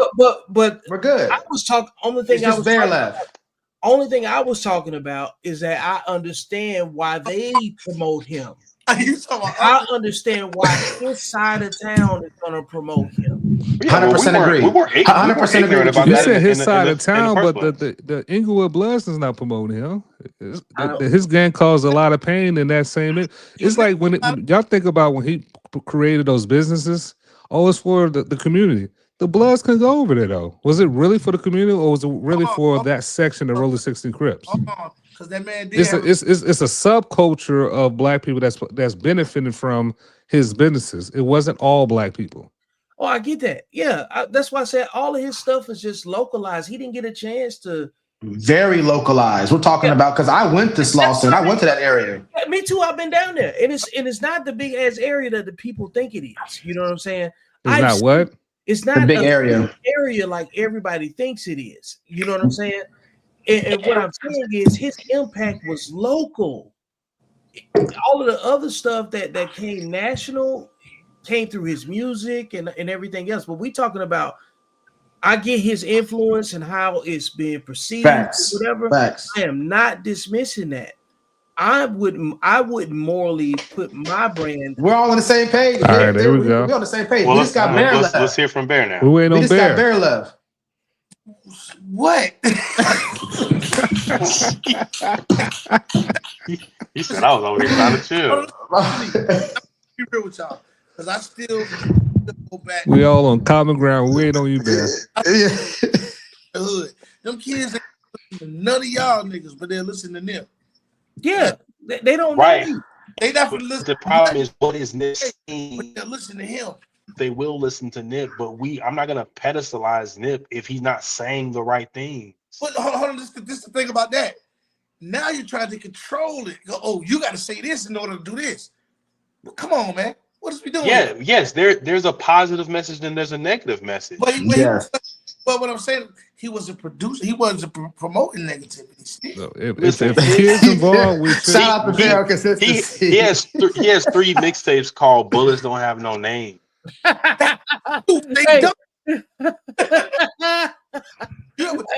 Somebody getting shot, bruh. And listen, bullets don't have a name. 3 came out right before the marathon. Like that's what I'm saying. It's a net positive and a net negative. You're saying because he started to do stuff later in life. He didn't even 180 on the negative stuff that he did. He never denounced the negative stuff he did. All he's saying is you could do everything that I did and still be successful. He didn't have to. He didn't have to. See, y'all looking for words. I'm looking at action. I'm looking for the fact that that man was, like he said, he was. But his impact is local. His action impact is local. His music is global. His music is global. He's telling people who never even thought about joining the Crips. Like, I ain't got my point across ever since this came up. Let me finish. Let me talk for a second. Because every time I go to talk and I get cut off. Let me talk for a second. Yes, sir. What I'm saying is this.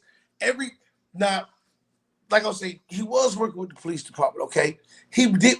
That man was working. That man had a treaty. When he was alive, they had a treaty in LA. If gang violence was down a whole lot before he died. He had a treaty going on. He was doing a lot of different things in the community. So I don't want to hear about what he say. I look at actions because they always speak louder than words. And his actions was he was still a Roll 60 Crip. That's his actions. Yeah, can I say something real quick too? Because this thing right here, actions was showing. Bear. This is what you just explained. Because I want the audience to hear his this. actions is Crip walking.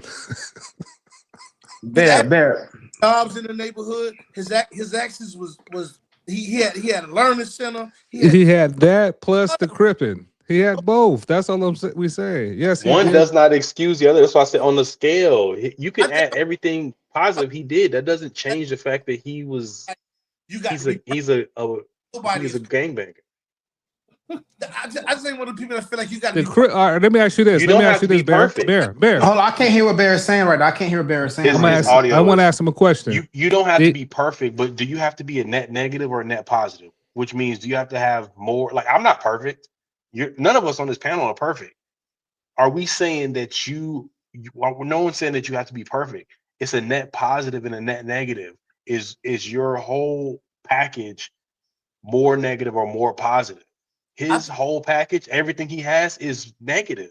I think we're just critiquing the negative because that's just us as black people. Always that's the biggest. I think that's the biggest. He promoted that the most. Not just critiquing. He was more consistent promoting that. Us as we've acknowledged that he has positive impact. No one. I don't think anyone on this panel has said that. They talking about making a business decision, bro. That's the point. I'm talking about, are we going to promote? Is Nipsey Hussle who we're going to pedestalize? He's had more of a positive impact than I have in the world. There's no doubt about that. But he's also had a massive negative impact that I couldn't even dream of.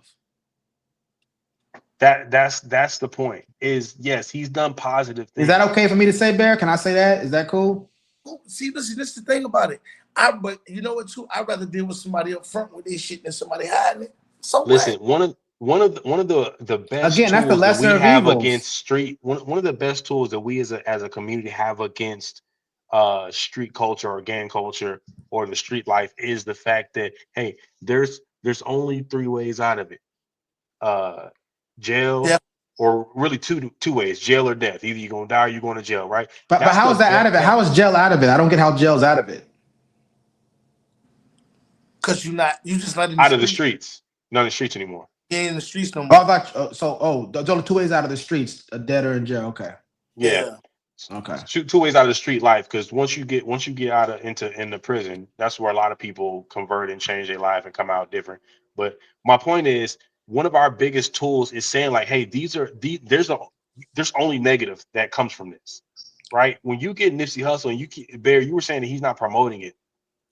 Up until he died, he was saying there's a third option. You could do all the negative stuff. You could rap about it, and then you could be successful. I never seen a better recruiting tool. You can do all. If the you understand stuff marketing and business, that's what I'm saying.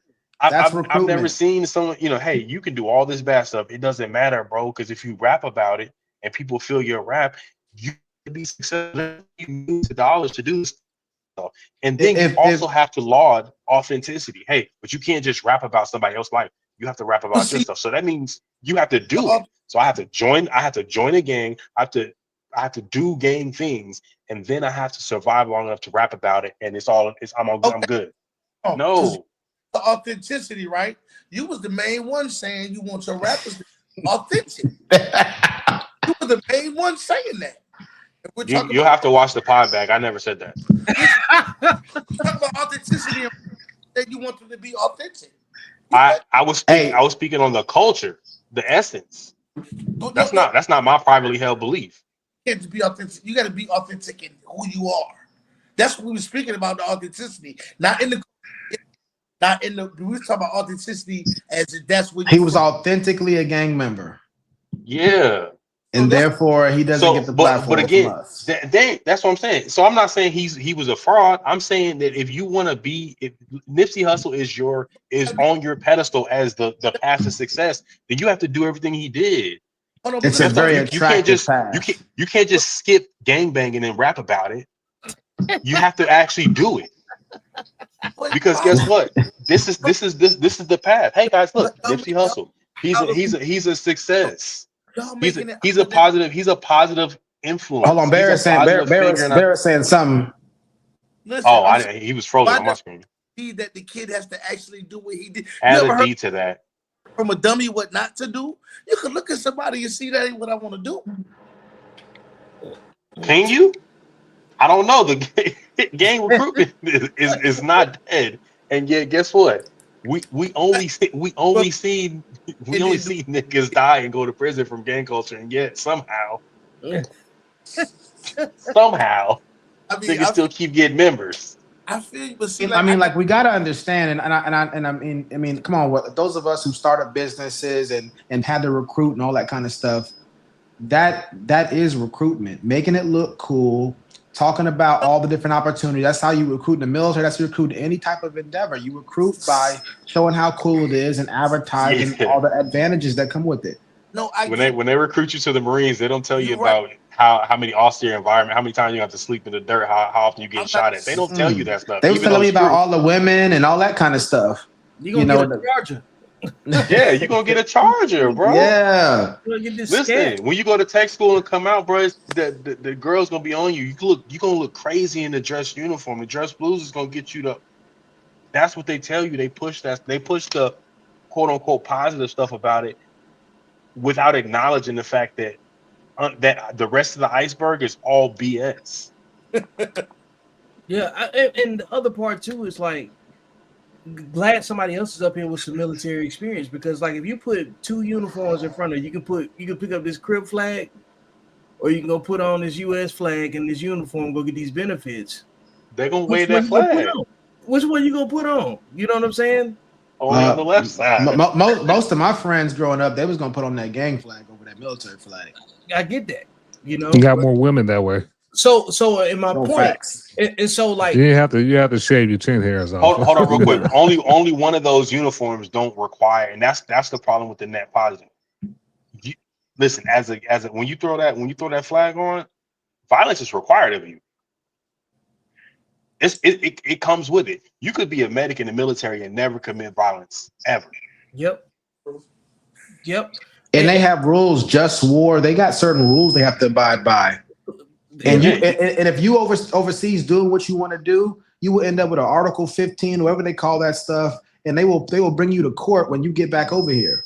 Yeah. The other thing is too is that once you got those two options presented to you, the psychological imprint that you have is going to determine if you're going to pick up your flag or you're going to put on the uniform and get those name tapes across your chest and go represent overseas somewhere.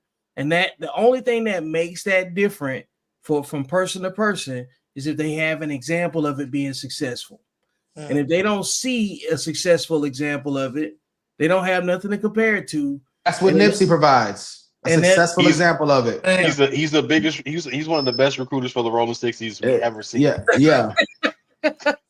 Yeah, that's why it should be pedal. Big U's wet dream. Oh my God. Calm down. See, why do you have to do that? My fault. That was bars. Now you made it weird. Yeah. Cause like I can't in effect be a veteran and then advocate for people, joining the gang or represent anything that joins it, that aligns with it. That's why earlier when I was speaking about it, I'm like, well, I look at things like why are people gravitating towards it, right? What would replace it and how could you change it? But no, that's not the question. I understand if you're talking about pedestalizing something, that's way different because perception is reality for a lot of people because they're not going to do any especially for children, especially children, especially the kids. So in reality too, promoting gang culture is no different than promoting slut rap. You know what I'm saying? That's why I say feminism is thug life for women. The only reason why I would say that gangster is worse. That's a crazy tie-in. The only reason why I would say promoting gangsterism is worse than slut rap is because gangsterism. I watched you connected. It is a lot more organized, has been around for a lot longer, and it's men. Yeah, they don't keep people like Amber Rose, like what's his name? He's about to come home now. The gangster disciple leader, Larry Hoover. They had him under 30, 40 years. They looked at him as a domestic warlord. I know he got into his political career later on, but you don't do that with women that's promoting slut culture. We're talking about men, testosterone. Well, go ahead. I was gonna say real quickly because I don't know if Bear's coming back on again, but we can just kind of go around. Oh, he's okay. I was gonna say, okay, if he's coming back, then I was gonna say we can just kind of go around and okay, but Bear's back now. So I'm limited because for something going on with my phone not charging, so I ain't gonna be. No, it's the Rolling 60s doing that to you. You wilding out. You petty. You wild. Petty. Yeah.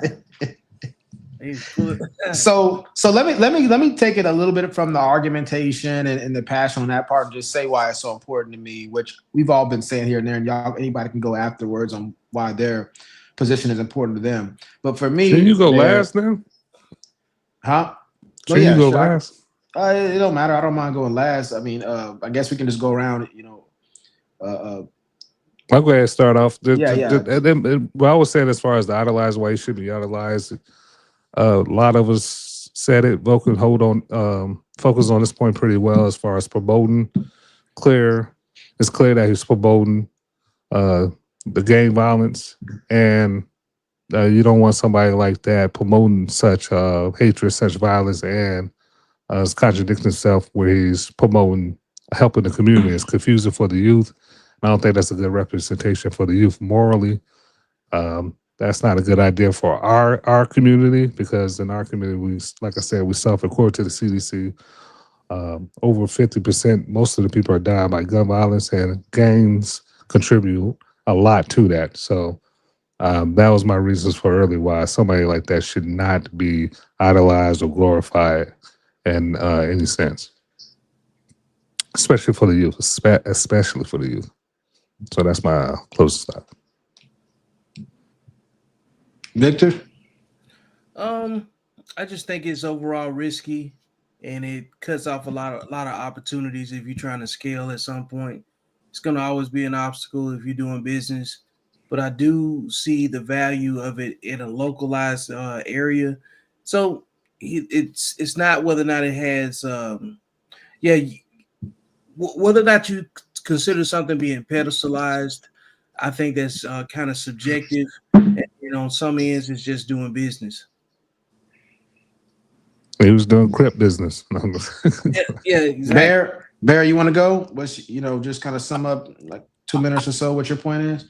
I still feel like you should get the meat from the message and stop trying to dissect the messenger. You know what I'm saying? Sometimes it ain't even you could get a message. Like, you ever seen a crackhead tell somebody not to do dope? You know what I'm saying? Like, you should listen. Yeah. Right. You should listen. So it may not saying that to glorify, you know what I'm saying, his gang culture or whatever, but if he's deterring people and he's telling you don't be like me, I don't see nothing wrong with that. He's telling you be better than me, don't be like me. And I don't see nothing wrong with that at all. That would be awesome if Nipsey was doing, if that's what he was doing. He definitely was not doing that. That's what I got from a lot of his music. Can you give us a quote of where Nipsey did that, please? No, I really can't. I'm about to say, give me one time when Nipsey denounced Crippin'. He never did it. So you know what that would be called for the audience? That'd be called an argument from ignorance. You're basically making an argument, but you're saying you don't know that he actually ever said that.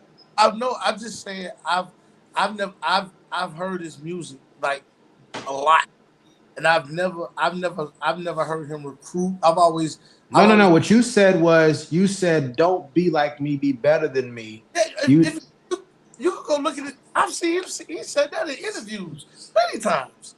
Artistic expression is something else than just what physical representation is.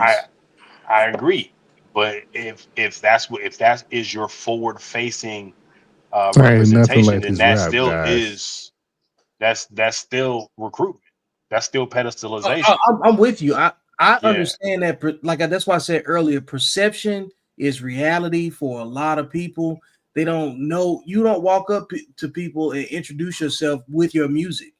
They want to look at your exterior and they're gonna make whatever judgments that they're gonna see off of that. That's what I mean by when I say. Well, the music comes first when it comes to artists, especially for our generation. But that's their introduction. But the music is more important to the listener and the fan. But when we talk about pedestalizing and representation, perception, nobody has to hear anything that you do. They just have to see your impact and your influence on others and decide if they want to go with it.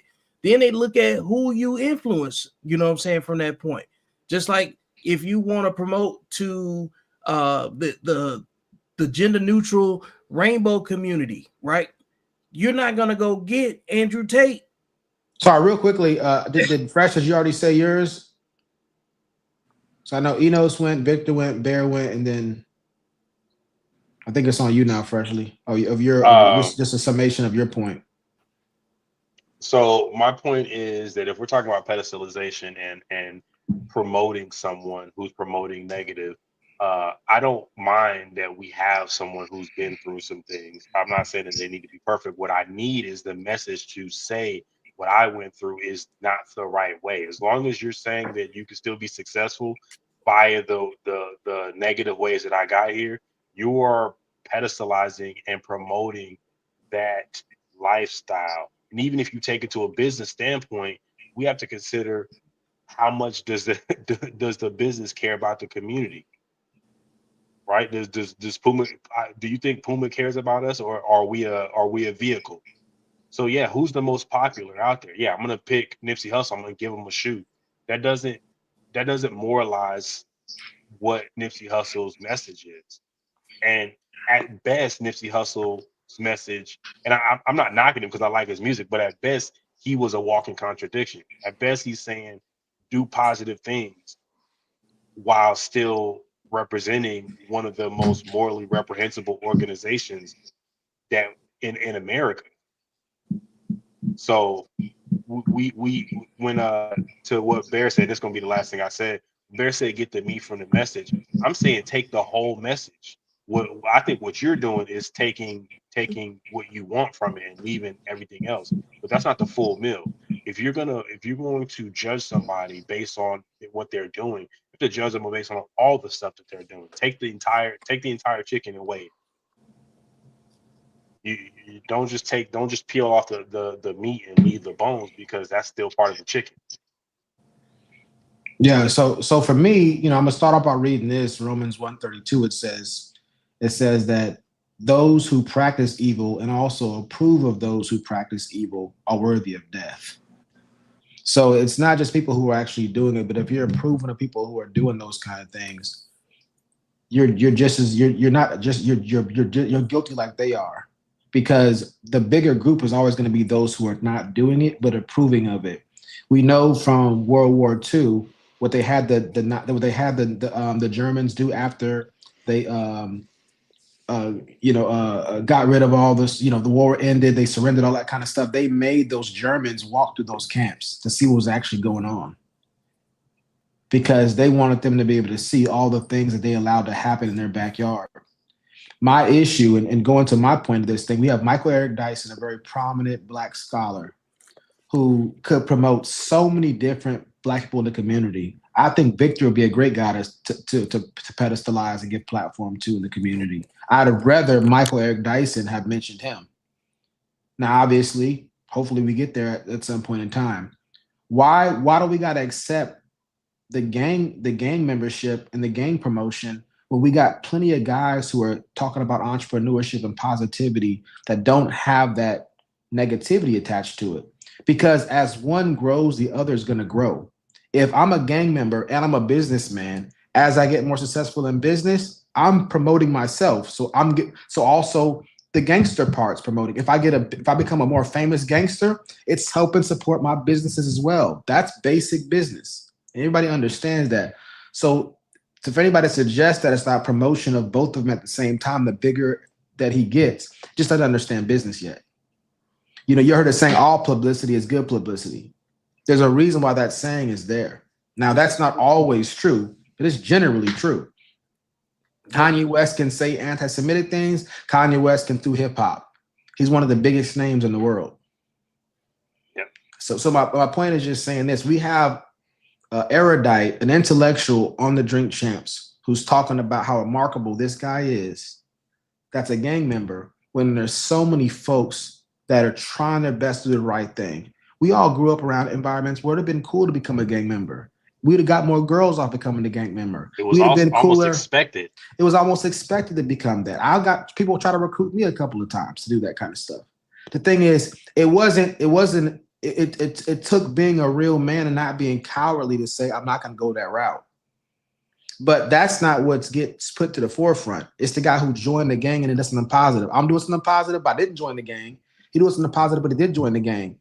But the one we platform, the one that we praise, the guy who did the gang and did something positive too, isn't he the lesser of the two men? Snoop Dogg already admitted he was fearful. He did the interview with Jada Pinkett. A lot of these gang members were afraid. They were cowards, and their brother didn't join the gang, or somebody they knew didn't join the gang, and took the ridicule and the hazing in their community because they didn't join the gang. Why are we not celebrating that person? There's the kid who felt like he had to join the gang. Nipsey is a different story. Nipsey was like, I guess, made a promise that he was gonna like join the gang, and I think he asked Charleston White was talking about. He asked somebody, why you became a gangster, and Nipsey promised he was gonna become a gangster and put everybody and rep the set really hard. So he had like this heroic journey that he felt he had to go on in quest to become this big gangster and stuff like that. And he never recanted that. He still supported it until the day he died, and it cost him his life. So I think that when we have intellectuals like Michael Eric Dyson, or entrepreneurs like Bear supporting that stuff, I think it's sending a wrong message to the audience, and that's why to me it's a big deal, and that's why to me it's not just an intellectual conversation or fun conversations, because all of us got to look over, behind our back. We're at the ATM because little kids think it's cool. You get more girls, you get the fame, and it doesn't cost you anything to be a gang member, because you can still do all the things that Victor's doing, all the things that Vulcan's doing, all the things that Freshly Enos are doing, all the things that Bear's doing. And my affiliation is not going to stop me from getting access to anything. That's the wrong message. Even the numbers don't support it, because for every Nipsey, there's probably 20 to 25 Crips who are dead or in jail. Yeah. It's not for every. And that's the difference between fearless recklessness and true competence. Because competence, you're aware of your consequences, and unfortunately, you know, a lot of gamers are not aware of the consequences, and that's why they go out the way they go out. So I think that's that's confusing the youth. And this is why I talk about the crossroad of making a disciplined versus an undisciplined decision every time. And if your options are already capped, meaning like the people around you can't present you with a different way out, and all you're getting is red or blue. You know, based on the side of the street that you live on, and nobody you know has been surrounded by people that have left where they're from. And you know, those family bonds are the hardest ones to break across the board, no matter where you live. You know, like the romantic, the stress that you feel maybe in romantic relationships, a lot of it is just like the same relationships you got in your family, where you're trying to be heard or be seen, or get somebody else to take your guidance and your leadership or whatever. And then it's a constant conflict, you know, where you're trying to find your independence and be the person that you're meant to be, but you can't do it where you are. You have to step out. What was that verse? What they say, a man is more famous in another town than he is where he's from. What? A prophet not respecting his hometown. Yeah, a prophet not respected in his own town, right? And everybody has to leave where they are in order to be seen, or at least be presented with a different audience so they can see, so they can have something to compare it to. So my audio went out real quick, to, Victor. I just want to say this, and this is something that me and Enos have discussed a number of times, because I've been in the biggest cities in America, and I've also been in smaller cities in America. There's a difference between these big city hoods and these small town hoods. These guys in these big city hoods are seeing everything. If you're in Houston, if you're in Chicago, if you're in LA, if you're in New York, Manhattan's right there. They're watching, they see everything. They don't have the same excuses as somebody in Mississippi, some small town in Mississippi that's in the hood. That's way different. I mean, I know you agree with me, but real quickly, one quick example, Gilly talks about that. He's from Philly. Philly's the 6th biggest city in the country, right? Gilly said he went to New Orleans and he was like, I thought we was poor. They are po down here. Yeah.